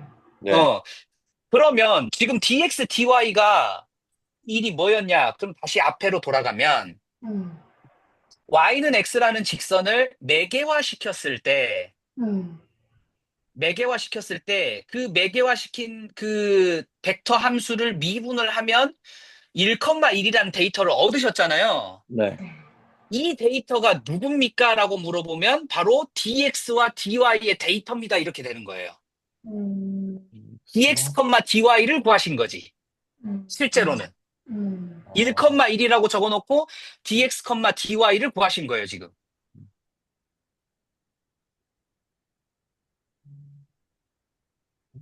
네. 그러니까 지금 이 다시 오른쪽으로 와서 저 곡선의 길이를 구하는데 우리가 결국 필요한 건 누가 필요하냐면 결과적으로만 얘기하면 매개화된 벡터 함수의 속도 함수가 필요한 거죠. 길이를 재려고 하니. 음, 매개화된 벡터 함수의 속도 함수. 미분인가요, 어, 그게? 네. 그렇지. 그게 미분인 아, 거죠. 그러니까. 네. 그러니까 결국 여기서 dx를 구한다는 얘기는 매개화된 변수 xt의 도함수를 구한다는 얘기고 음, dy를 구한다는 얘기는 t로 매개화된 yt라는 함수의 도함수를 찾는다는 얘기잖아요. 네. 음, 그래서 그것의 제곱의 합을 구해야 되잖아. 네. dx의 제곱 더하기 dy의 제곱의 루트를 구하면 지금 정확히 1,1의 크기를 재는 거랑 똑같은 행동이라는 거죠. 음, 음, 음, 음, 그래서 곡선 RT가 주어지면 R'T를 구해서 그것의 크기를 구하는 거예요. 음, 아, 그러니까 오, 지금 네네. 여러분들이 네. 그러니까 여기는 속력이죠. 왜냐하면 속도의 크기를 구하는 중이니까. 음, 그러니까 속력을 네. 구한다는 건 결국 앞에 거를 X좌표, 뒤에 거를 Y좌표라고 했을 때 음, X의 변화량의 제곱 더하기 Y의 변화량의 제곱을 네. 소소하게 구해서 음, 그러니까 그 길이를 구한 거예요. 음, 그 음, 길이를 소소하게 구해서 어디서부터 T0부터 T1까지 모두 음, 다 더하기, 더하겠다라는 뜻이에요. 음, 적분이 그런 의미잖아요. 적분이. 네네, 소소하게 구해서 다 더할래라는 음, 사고방식이잖아요. 그러니까 네. 여기서는 그 곡선의 길이를 엄청나게 작게 짧게 짧게 만들어서 그 짧은 직선의 길이를 어떻게 나타내냐면 x의 증가량의 제곱 더하기 y의 증가량의 제곱의 루트를 씌우면 그게 바로 그 짧은 직선, 호 위에 놓을 그 짧은 직선들의 길이인 거잖아요. 음, 어, 그래서 그것들을 다 계산해서 더하겠다. 음, 그러니까 여기서 속도 함수를 크기를 재해서 내가 원하는 곳부터 원하는 것까지 적분을 하면 그게 길이가 나오는 거예요. 음, 네, 좀 그래도 그 말씀 들으니까 저 식이 그래도 어떤 모양으로 생긴 건지 조금 더 음. 지금 이해가 되는 것 같습니다. 음, 그래서 제 이제 이 말씀을 좀 드리는 거는 예를 들어서 한번 구해 보실 수 있으면은 저기 y는 x제곱 있잖아요. y는 x제곱. 음, 그거 y는 x제곱을 이거를 t에 관한 매개변수로 하면은 t, t의 제곱이잖아요. 네, t, t의 제곱이잖아요. 음, 그래서 이거를 직접 한번 이런 식으로 뭐 예를 들어 뭐 0부터 1까지 또는 뭐 0부터 2까지 이거를 한번 이 밑에 걸 가지고 한번 해보시고 위에 걸 가지고 한번 해보시고 하면은 음, 그, 네. 그러니까 x는 t라는 함수고 그 다음에 y는 t 제곱이라는 함수죠. 그러니까 이렇게 바꾸는 그 아이디어가 x는 t, 음, y는 t의 제곱. 음, 네, 그렇게 해서 그 미분 기호를 써가지고 한번 이거를 직접 구해 보시면은 네. 왜 속도 함수, 그러니까 속력이라는 걸 가져와서 곡선의 길이를 재는지를 구체적으로 좀 관찰할 수 있지 않을까. 네, 요거를 네, 한번 제가 해보겠습니다. 네, 한번 해 보시면 이게 네. 비교하면서 한번 해 보시면은 음, 네, 좀 더 명확히 다가올 수 있을 것 같아요. 네. 예, 너무 제가 많은 설명을 요청드린 것 같은데 죄송합니다. 감사합니다. 근데 저도 근데 덕분에 이해할 수 있어서 제가 저는 지금 아는 게 많이 없어가지고 뭔가 계속 기본적인 질문인 것 같아서 조금 약간 좀 주저하게 되는 것도 조금 있는 것 같은데 조금 저도 다시 공부를 해보고 더 한번 말씀드려보겠습니다. 근데 저는 이제 적분 파트 들어가면은 더 엄청 기본적인 거 많이 물어볼 텐데요, 저도. 예, 저도 계속 많이 물어보겠습니다. 아마 다들 막 입 뚝 빠질 수도 있어요. 뭐야, 이런 거 왜 물어봐? 막 이러면서 이제. 예, 그래서, 그러니까는 편안하게 그냥 서로 우리 그냥 질문하죠, 그냥. 알겠습니다. 예, 예. 네, 그래서 그러니까 결론적으로는 지금 우리의 사고 방식 자체는 곡선의 길이를 재는데 직선을 이용해서 재겠다는 뜻이에요. 음, 네. 엄청 짧게 짧게 네, 엄청 가늘게 쪼개서 네, 것들을 이렇게. 예. 그러니까 예를 들어서 뭐 수박 같은 거 지금 여름이니까 수박 잘라가지고 선생님들 저기 뭐라 그러죠? 그거 뭐라 그럽니까? 락앤락이라 그러나요? 거기다 네. 이렇게 집어 넣으시잖아요. 네, 네. 밀폐용기에다, 예. 그쵸? 어떻게 집어 넣으세요? 거기다가? 막, 근데 막 쑤셔 넣습니다, 저는. 물론 저도 막 막 넣기는 넣습니다. 하는데, 근데 기본적으로 근데 하는 일이 있잖아요. 구잖아, 구. 사실은. 수박이 동그라니까 구잖아요. 근데 네, 그거를 아, 네. 그쵸. 쪼개가지고, 이렇게 뭐 이렇게 8조각을 내든지 하여튼 뭐 이렇게 뭐 진짜 쪼개갖고 그 위에다 칼로 일자로 낸 다음에 한번 밑으로 촥 파가지고 그래 착 썰어가지고 이렇게 탁탁탁 넣었는데 대부분의 모양이 육면체지 않아요? 육면체. 네, 맞아요, 네, 맞습니다. 맞아요. 그쵸? 네, 그러면은 수박을 그 내가 충분한 통이라고 생각해서 가져왔는데 못 담는 일이 더 많이 빈번할 것 같기는 해. 네, 이 한 통을 다 여기다 못 넣어. 그래서 하나 더 가져와갖고 막 넣고 하잖아요. 네, 네. 그럼 이제 그런 개념을 한번 생각을 해보시면 결국에 모양이 안 맞으니까 무슨 생각을 하는 거냐면 그거를 우리가 알고 있는 가장 그거 한 직육면체에 가까운 모양으로 더 작게 작게 이렇게 썰면 우리가 음, 원하는 통에다 집어넣을 수 있을 거란 얘기죠. 네, 네. 그쵸. 그러니까 약간 좀 이제 그러한 사고 방식이라는 거죠. 제 말은. 네, 곡선을 잘게 잘게 쪼개면 어느 순간 직선하고 거의 차이가 없을 테니까. 약간 그런 느낌으로. 그래서 음, 그런 시도를 하는데 그 안에 녹아져 있는 것도 결국에는 이 피타고라스 정리라고 하는 그 길이를 재는 방식이 음, 여기서는 그게 우리가 알고 있는 벡터 함수의 도함수의 속력이라는 개념으로 나타나더라. 음, 이제 그렇게 일단은 얘기를 해드리는데 이거를 직접 계산을 해보시면은 이제 뭐 더 분명하게 이제 나올 수 있으니까 그거를 한번 생각해 보시면 될 것 같습니다. 감사합니다. 감사합니다. 감사합니다. 음, 음.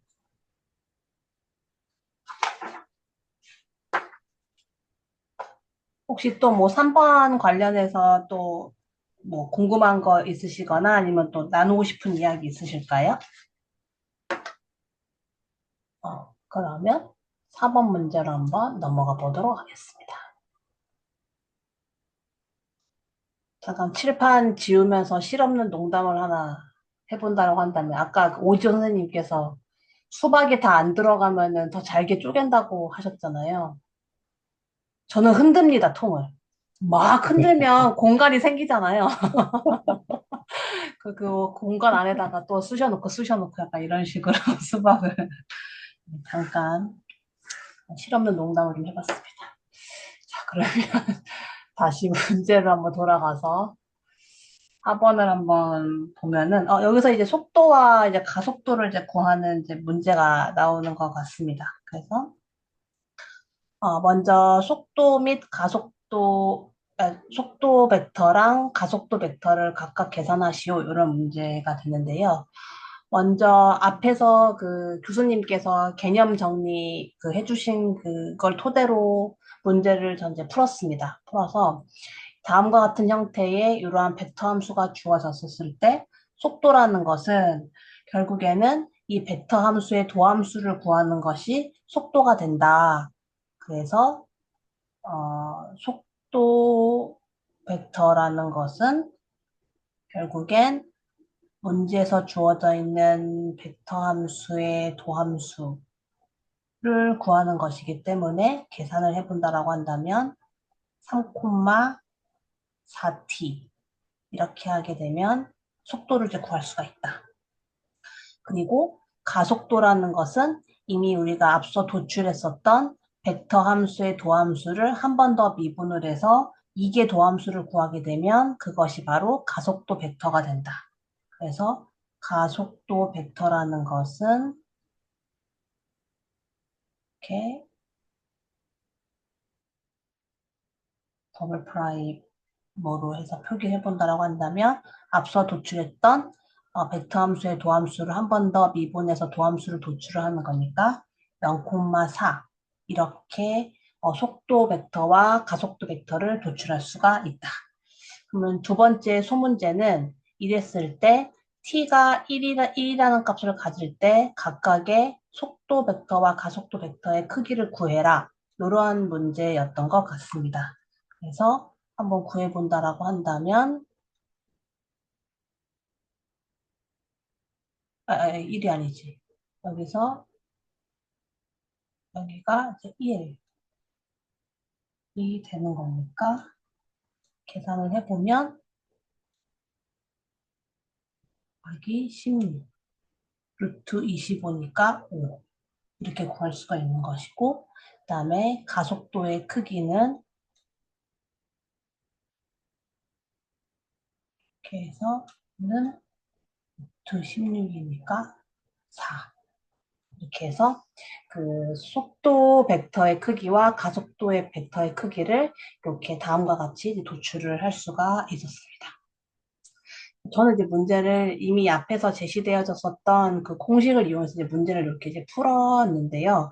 혹시 뭐 제가 뭐 공식으로 이렇게 푸는 거와 더불어서 또 추가적으로 우리가 이 속도와 가속도의 이 파트에서도 알아야 되는 부분이 있는데 제가 그걸 이제 놓치고 있는 부분이 있으면 코멘트를 이제 해주시면 될 것 같습니다. 혹시 뭐 제가 뭐 놓치고 있는 게 있을까요?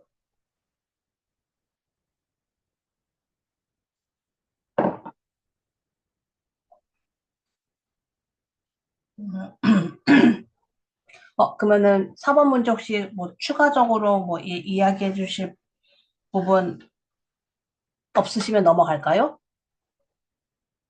네, 네, 없으시면, 좋습니다. 네, 없으시면 넘어가 보도록 하겠습니다. 아, 호의 길이가 또 나왔습니다. 아, 저는 이거를 적분하는 데서 이제 풀지를 못해가지고. 사실은 그래서 최승희 선생님 거랑 오지호 선생님 거를 풀이를 봤어요. 이걸 어떻게 푸셨을까? 너무 어려운 거예요. 그래가지고, 이거 못하겠다. 그래가지고 저는 이제 멈춰놓은 상태인데, 아무튼 제가 푼 데까지만 한번 설명을 드려보도록 하겠습니다. 다음과 같은 형태의 벡터 함수가 주어지게 되고, 이때 t가 0과 2 사이의 그 범위 안에 들어있는 범위 있다라는 이러한 어떤 조건이 주어졌었을 때, 호의 길이를 구해라 라고 했을 때 이제 적분으로 계산을 하시오 이렇게 힌트를 이제 주셨습니다. 그래서, 우선은 호의 길이를 구하는 식을 이용해서 한번 시도를 한번 해본다라고 한다면, 앞서 우리가 이미 살펴본 바와 같이 그 벡터 함수의 도함수의 크기를 적분을 이제 하기만 하면 되는 거니까 먼저 이 벡터 함수의 도함수를 먼저 구하 본다라고 한다면 벡터 함수의 도함수는 1,2t가 될 터이고 그다음에 요 벡터 함수의 도함수의 크기라는 것은 1 플러스 4t 제곱. 그러면 얘가 이 자리에 오기만 하면 이제 되는 것 같습니다. 그래서 식을 한번 다시 써본다라고 한다면 이번에는 t가 0부터 2까지의 범위 내에서 우리가 들여다보면 되는 거니까 여기서 1 플러스 4t의 제곱을 이제 적분을 하게 되면 여기서 이제 호의 길이가 나오는 것 같습니다. 저는 여기서 멈췄습니다. 그래서 여기서 이제 어떻게 적분을 이제 해야 하는가는 혹시 다른 선생님들께서 이어서 설명을 해주시면 감사하겠습니다.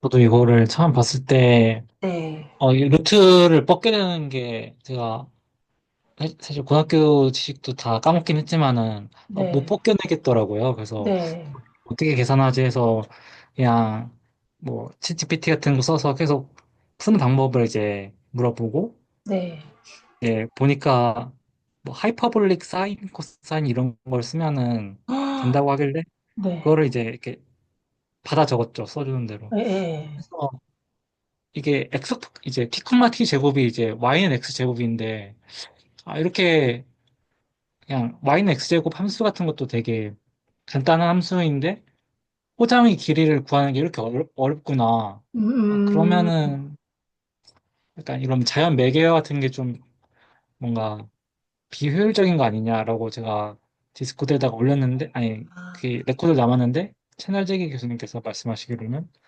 뭔가 우리가 쓰는 거에서는 보통 대칭적인 공간이기 때문에 뭐 실질적으로 계산할 수 있는 대상이다. 이렇게 말씀하셨거든요. 음, 그래서 뭔가 되게 복잡하게 풀긴 했는데, 음, 이것도 뭔가 단순하게 바라볼 수 있는 시각이 있는 건가? 약간 그런 생각을 좀 음, 하긴 했습니다. 근데 저도 이거를 써주는 대로 받아줬긴 했는데, 잘 이해가 잘 안 갑니다. 이거 저도 사실 반대 와.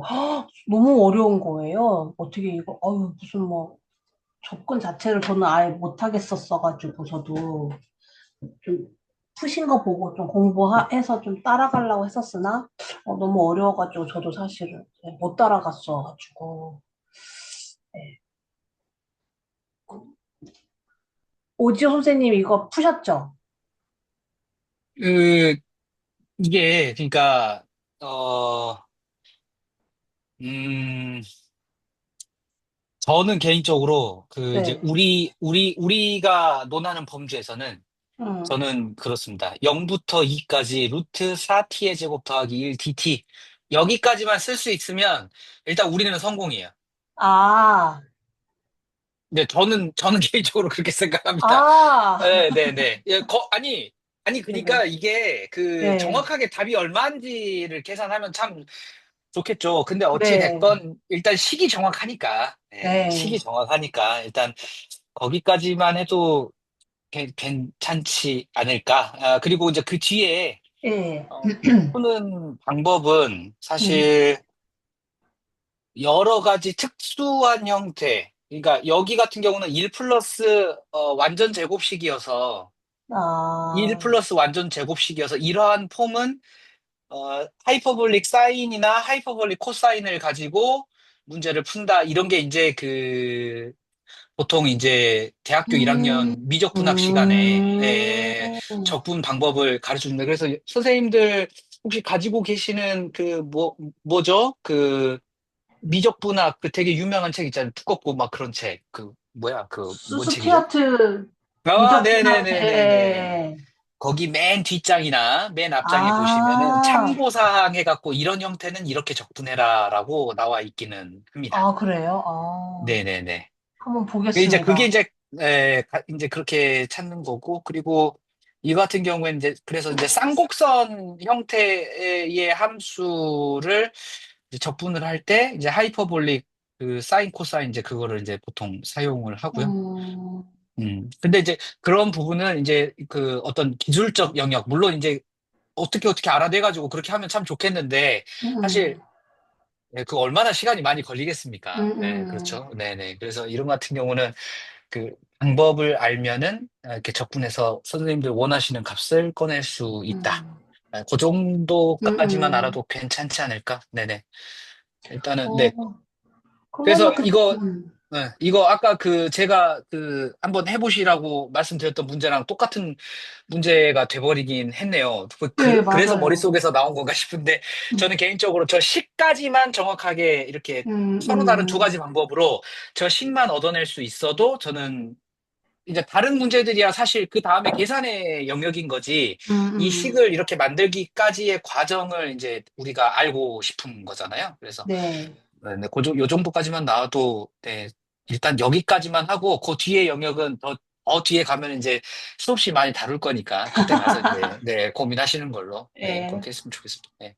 그러면은 아까 그 최승희 선생님이 그 하신 그 방법이 맞긴 맞네요. 그런 거죠, 지금. 뭔지는 저도 한번 들여다보긴 해야 되겠지만. 어, 아무튼, 뭐, 근데 아마, 네, 저랑 비슷하게 네. 푸셨다라고 하면은 아마, 네, 그게 그거지 않을까. 네. 예. 그러면 우선은 그 5번은 우선 이렇게 식을 우리가 이만큼 세웠다. 여기에 큰 뜻을 두고 구체적인 어떤 값을 계산하는 거는 이제 공부하면서 차차 해나가는 걸로. 그렇게 정리를 하면 괜찮을까요? 네. 괜찮으시겠죠, 어, 선생님들? 네, 좋습니다. 자, 그러면 자연스럽게 6번으로 한번 넘어가 보도록 하겠습니다. 6번. 잘하면은 6번까지 풀 수 있을 것 같습니다. 제가 딱 풀어본 때까지 딱 하고 마무리 지을 수 있을 것 같은데요. 자, 보면은 6번은 로그 함수의 공률을 구하는 문제가 되겠습니다. 그래서 함수는 y는 자연 로그 x를 주어지게 되고 이때 x가 0보다 큰 값을 갖는다라고 했을 때 이때 매개 변수화하고 공률을 구하시오. 그래서 힌트를 주셨습니다. 그래서 x는 t로 그다음에 y는 그 t에 대한 자연 로그로 LNT로 준다로 매개변수화를 하고 그 다음에 평면 공률 공식을 사용해서 문제를 푸시오. 약간 이러한 문제였던 것 같습니다. 그래서 저는 이 힌트 주어진 대로 그냥 그대로 이제 문제를 한번 풀어봤는데요. 우선은 이 x는 t로 y는 이렇게 자연 로그 l은 t로 이렇게 매개변수화 하라고 했으니까 이걸 매개변수화를 해서 벡터 함수로 표기를 해본다라고 한다면 벡터 함수는 다음과 같이 이렇게 표기를 할 수가 있다. 자, 그런데 여기서 문제가 이 평면 공률 공식을 사용해서 공률을 구하라고 했었어서 이 평면 공률 공식을 들여다보게 되보면 각각의 x, 여기가 이제 x니까 x고 y니까 각각의 x와 y에 대한 1개 도함수와 2개 도함수에 대한 정보가 필요한 상황이었습니다. 그래서 저는 이 벡터 함수에 먼저 도함수를 이제 도출을 한번 해보면 1, t분의 1 그다음에 이 벡터 함수의 도함수를 한 번 더 t에 대해서 미분을 해서 2개 도함수를 이제 도출을 해본다라고 하면 0, 저는 이제 얘를 그냥 t에 마이너스 1승으로 놓고 그냥 해서 이제 미분을 했습니다. 그래서 이렇게 해서 이 벡터 함수의 1개 도함수, 2개 도함수를 이렇게 순차적으로 구해서 정리를 해놓은 상태에서 이제 평면 공률을 구하는 공식을 한번 써본다라고 한다면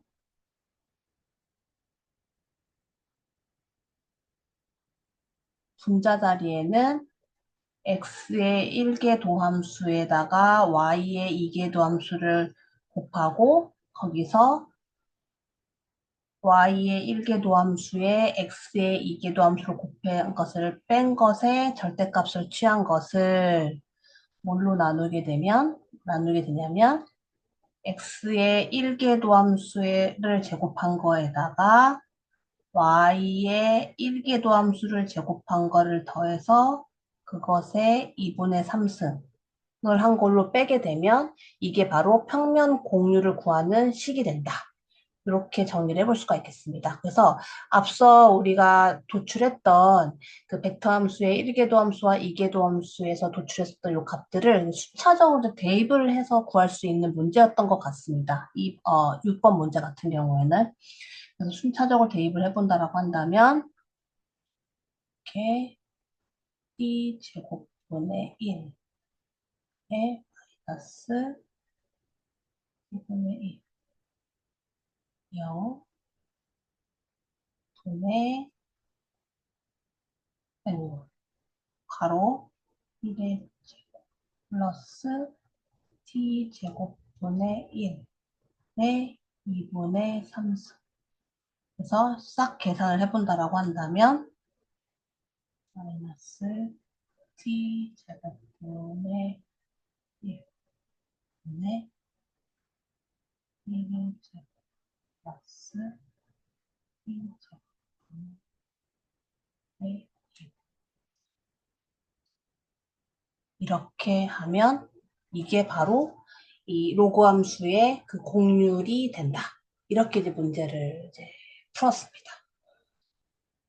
그래서, 이 문제를 풀면서 저는 그냥 한 가지 그냥 되게 단순한 그냥 궁금증이 살짝 생겼는데, 그 교수님께서 개념 정리해 주신 그 부분 보니까 공률을 구하는 식이 두 가지가 있더라고요. 그냥 실제로 외적의 개념을 이용해서 공률을 구하는 거 하나, 그다음에 지금 이 문제를 풀 때 사용했었던 평면 공률을 구하는 공식 하나, 이렇게 두 가지가 이렇게 있었었는데요.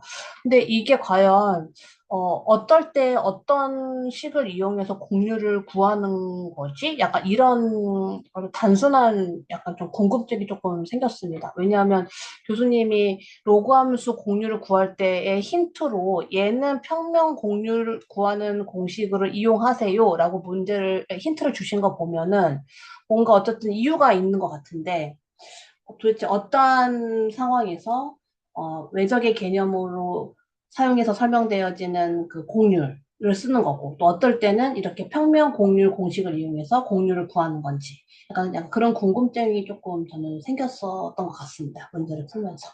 그래서 6번은 이제 이렇게 저는 문제를 풀었습니다.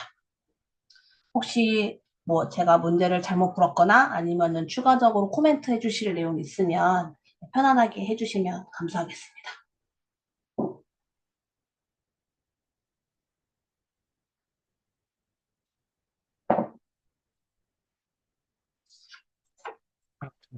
사소한 거긴 한데 네. 이 마이너스 부호가 없어야 되지 않나. 뭔가 그렇군요. 소소하지 않습니다. 이런 것도 다 중요한 거 하는 거잖아요. 그죠? 그러면은 전체 다 마이너스를, 아, 어, 어, 공률은 항상 양수, 0 아니면 양수값이 나오는 것 같긴 한데 아, 크기니까.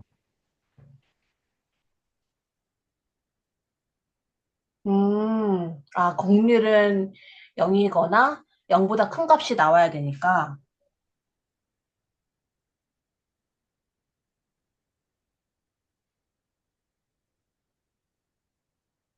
음,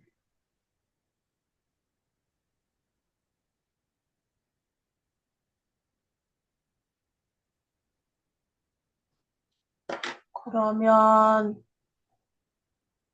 어,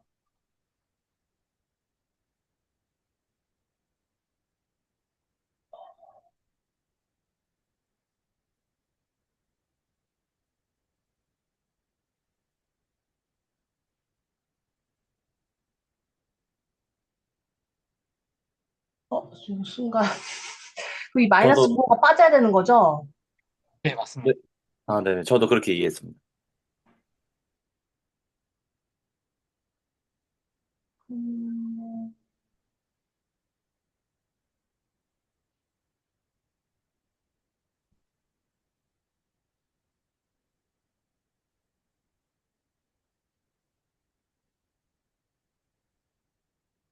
그러면,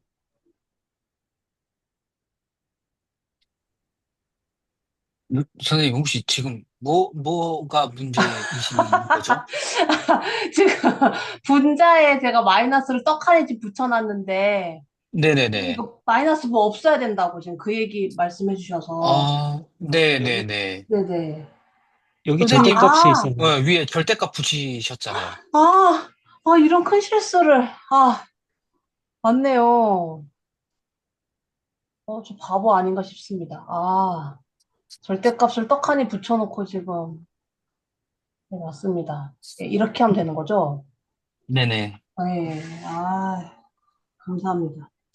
전 순간 얘 마이너스를 어떻게 없애지? 막 이거 고민하고 지금.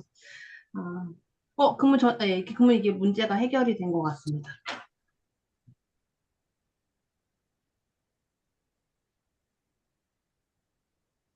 네, 또 혹시,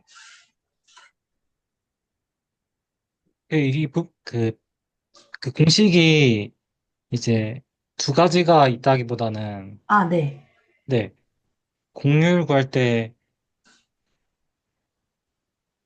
좀 쓰겠습니다. 네.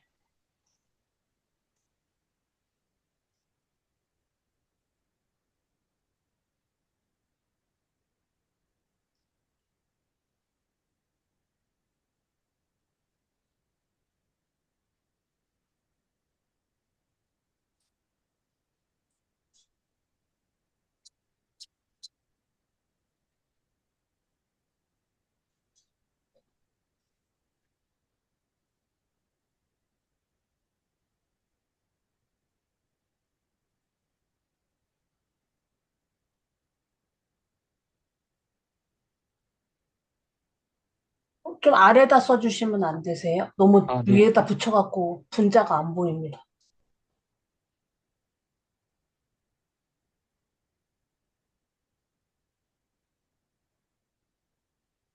어, 네. 저는 이제 6번 풀 때 네. 그냥 이거를 그냥 0이 하나 더 있는, Z축에 0이 하나 더 있는 걸로 봐서, 어, 그러면 이제 R 프라임 T를 하면은 0을 미분을 하면은 얘도 이제 0이 되잖아요. 네.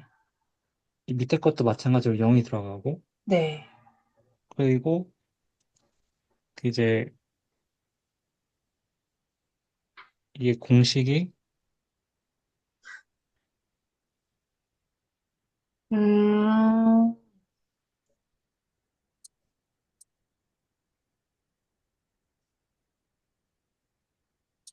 이렇게 돼 있는데, 이 벡터를 이 공식에다 딱 넣으면은 네.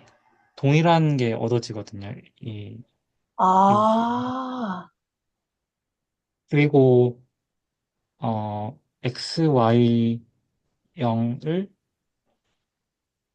RT라고 놨을 때, 사실 이 XY는 이제, XT, YT로, T로 파라미터화된 거겠죠. 근데 이거를 이제 여기다가 대입을 해보면은, R 프라임 T는 X 프라임, Y 프라임 0이 되고, 음, X 프라임 T 외적 R 프라임, 아,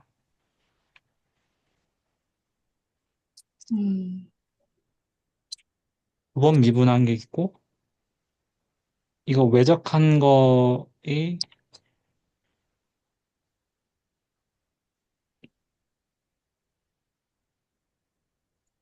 이거를 딱 구해보면은, 음. 이제 밑에 거는 x 프라임 제곱, y 프라임 제곱 한 거에 루트 쓰여진 거에 세제곱이고, 어, 어. 이제 여기는 이제 어, 그죠? 이 부분을 외적한 거잖아요. 네네. 여기 ijk가 있을 거고, 음, 여기가 0이니까 여기 부분만 보면 되겠죠. 여기가 아, 네, 0이니까 맞아요.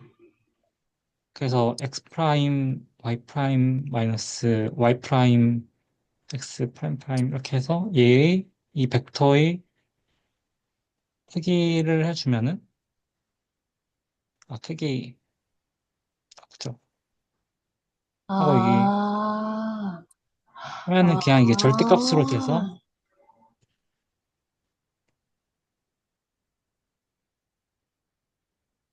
아, 아, 해서 이게 여기가 2분의 3이 되겠죠. 루트가 2분의 아, 1이니까. 그쵸, 맞아, 맞아요. 아, 뭔가 평면, 아, 평면 공식이 따로 있는 게 아니라 그냥 그, 아, 원래 이 공식에서, Z만 이제 0으로 바라보면은 음, 이게 유도가 된다라고 저는 얘기했습니다. 아, 오, 와, 저의 궁금증이 단방에 해결이 됐습니다.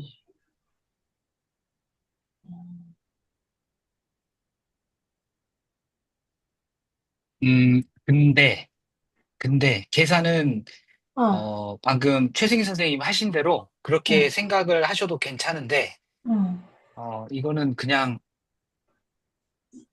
제가 말하고 싶어서 하는 거예요. 말하고 싶어서 하는 건데, 뭔 소리야? 말하고 싶어서 하는 건데, 그, 네, 예를 들어서, 지금 문제 6번 같은 경우에, 네. 어디에다가 저 함수를 그릴 건지에 대한 설명은 없잖아요. 이게 무슨 말이에요? 어디에다 그- 함수를 그릴 건지라는. 그러니까 지금 최승희 선생님처럼 Z축의 좌표를 0으로 주면, 예, 예. Y는 ln X를 그리게 되면, 네네. 공간에다가 그리게 되잖아요. 아, 네네네. 네, 3차원에다가 그리게 되잖아요. 네네네네. 근데 3차원에서는 외적이 정의가 돼요. 네. 근데 이제 이거를 만일에 2차원 평면으로 주고 거기에서 y는 ln x라는 로그 함수를 줘서 네. 너 이거 공률 한번 계산해봐 이렇게 말하면 네. 2차원에서는 공률을 쓸 수가 없죠. 음, 네네. 근데 최승희 선생님처럼 생각을 해서 네. 문제를 풀어도 답에는 변화가 없어요. 네네. 그러니까 R3에서 물어보면 외적을 바로 이용하셔도 되지만 음, R2에서 물어봤으면 생각은 외적을 해도 음, 표현은 아까 그 평면 공률 공식을 써서 이야기를 해야 되겠죠. 음, 그러니까 실제로는 외적은 R3에서만 있으니까. 음. 아, 그러면은 지금 문제에서 제시되어지는 함수가 어떤 함수이냐에 따라서, 아니, 그 아, 함수를 아, 다루는 공간이 아, 누구냐에 따라서. 함수를 다루는 공간이 누구냐에 따라서, 네네네. 음, 그러니까 여기 이거 같은 경우는 이제 그 아마 이제 왜 평면 공률 공식을 써야 하느냐라고 하면 저 개인적인 생각으로는 이게 지금 어디에다 그린지 지금 조건이 안 주어져 있잖아요. 네네네. 만일에 R3였으면 최승희 선생님 하신 말씀을 그대로 여기다 서술해도 돼요. 왜냐면 음, R3는 외적이 되니까. 아, 네네. 근데 지금 그런 말이 없으니까 이제 두 가지를 다 생각을 해봐야 되겠죠? 아, 예, 무슨 예, 말씀인지 그래서, 이해됐어요. 예. 음, 그래서 계산은 최승희 선생님처럼 편하게 계산을 해도 되는데, 음, 말을 이제 앞에서 설명을 할 때는, 여기서는 외적이라는 표현을 쓰면, 그쵸? 외적이 안 되는 동네니까, 음, R2에서는. 음, 음. 그러니까, 예, 이제, 예, 그런 얘기입니다. 이건 제가 하고 싶어서 하는 아, 얘기예요. 네네. 그러니까, 그러니까, 그러니까, 괜히 두 가지를 가르쳐 주신 게 아니라는 거죠, 제 말은. 아, 그러니까, 그거를 구분해서 사용을 할 줄 알면 더 좋지 않을까. 그러니까 예. 함수를 다루는 공간이 무엇이냐에 따라서 약간 우리가 접근해야 하는 어떤 방향이 좀 달라질 수 있다. 이 말씀이신 거죠? 네, 그렇죠. 그러니까 음, R2는 음, R3에서 음, G좌표를 0이라고 주면 R2가 음, 되기는 하잖아요. 네, 그러니까 그런 측면에서는 본질적으로 평면의 공률 공식이든지 음, 공간의 공률 공식이든지 둘은 사실상 똑같은 얘기를 하고 있는 건데, 음, 근데 이제 말을 할 때는 외적은 R3에서만 가능하니까, 음, 예, 이제 그런 네, 얘기입니다. 네네. 아, 네. 저는 네, 정리가 됐습니다. 뭔가 평면에서 음, 적용된다는, 그러니까 평면에서도 적용될 수 있다는 포인트가 확실히 중요한 것 같습니다. 음, 아, 평면에서도, 그쵸, 그쵸. 평면에서도. 네.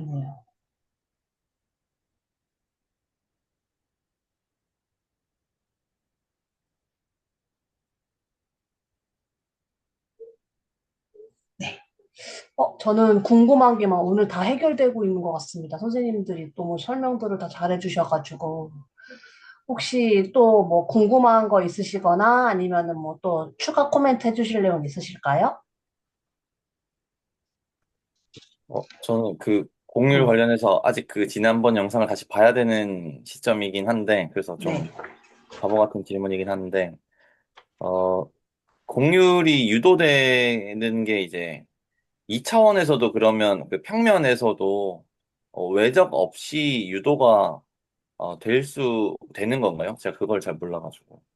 지금 보면서 음, 3차원에서 외적이 존재하는 3차원에서 유도됐던 무언가를 Z축이라는 거를 한 차원을 없앰으로써 2차원으로 떨어뜨렸을 때 어떻게 다른 방식으로 바라볼 수가 있는데 그렇게 됐을 때 어, 3차원에서 유도된 거를 2차원으로까지 어떻게 보면 확장이라고 해야 될지 모르겠지만, 예.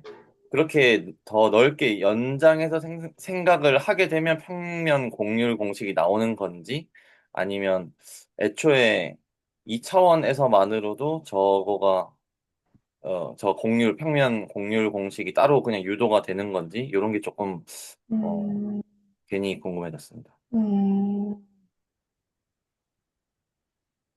저희가 음, 뭔가 일변수 미적분학에서 이계도 함수 구하면은 이게 오목하고 볼록한 거를 알려주잖아요. 전 사실 커버처가 그러니까 공률이라는 거는 뭔가 그냥 두 번 미분한 거니까. 그리고 뭔가 공식도 뭔가 비슷하게 생겨가지고 그래서 좀 유사성을 좀 찾았거든요. 그래서 어, 그 R을 두 번 이제 그 미분을 하고 좀 길이 같은 걸 맞춰줘야 되긴 하지만 그러면은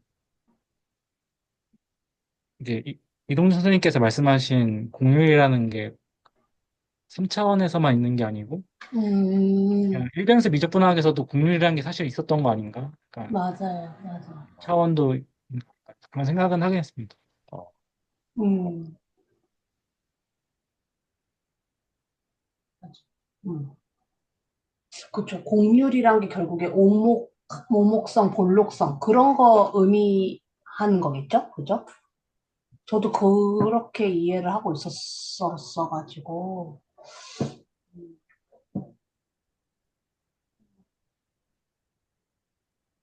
그러면 이동주 선생님이 질문하신 거에 대한 답을 저희가 뭐 정리를 해본다라고 한다면, 따로 있는 게 아니라, 그쵸. 그 3차원 공간에서 설명되어지는 공률이 2차원 공간에서도 설명이 되어질 수 있다. 이렇게 정리하면 될까요? 네, 네, 정리가 그렇게, 예. 그렇게 이해를 하면 되지 않을까. 근데 여기 최승희 선생님이 이렇게 해주신 것만 봐도 연관이 있는 건 맞는 것 같습니다. 네, 밀접한 연관이 있어서. 다만 아까 오지호 선생님이 말씀해 주신 것처럼 이 문제가 어느 공간에서 그림을 그릴 수 있는지에 대한 명확한 어떤 문제가 제시가 된 게 아니니까 두 가지를 다 보는 게 맞지 않겠느냐. 그렇게 이렇게 정리를 하면 될 것 같습니다. 저희가 정리를 할 때. 두 가지 경우를 다 고려를 해서 살펴보면 되지 않을까. 저는 이제 그렇게 정리를 했습니다. 혹시 또 추가적으로 뭐 궁금한 거 있으시거나 아니면 질문사항 있으실까요?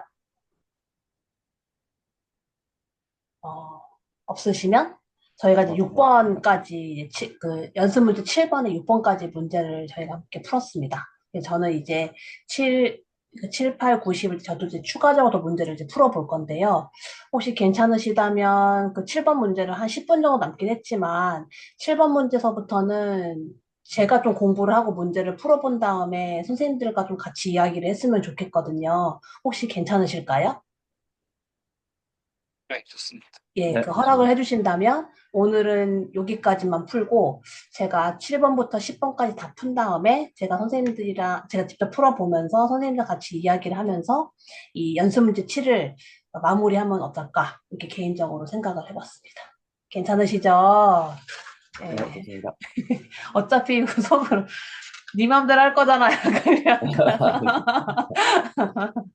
예, 그래서 오늘은 여기까지 문제를 풀고 이제 마무리를 지어보려고 합니다. 그래서 저희가 다음 주차에는 렉처 노트 보는 주차인데요. 벌써 저희 렉처 노트 7 볼 차례입니다. 그래서 다음 주에 렉처 노트 7 열심히 봐서 열심히 공부해가지고 와서 선생님들이랑 같이 좀 이야기를 나눠보면서 뭐 궁금했던 거 뭐 이런 것들도 같이 해결할 수 있는 그런 시간을 가져보도록 하겠습니다. 혹시 뭐 스터디 관련해서 추가적으로 뭐 어떤 요청사항 같은 거 있으실까요? 없으시죠? 네, 좋습니다. 그러면은 오늘은 여기까지 하는 걸로 하고 마무리 짓도록 하겠습니다. 긴 시간 동안 너무 수고 많으셨습니다. 고맙습니다. 감사합니다. 네, 고생하셨습니다. 네.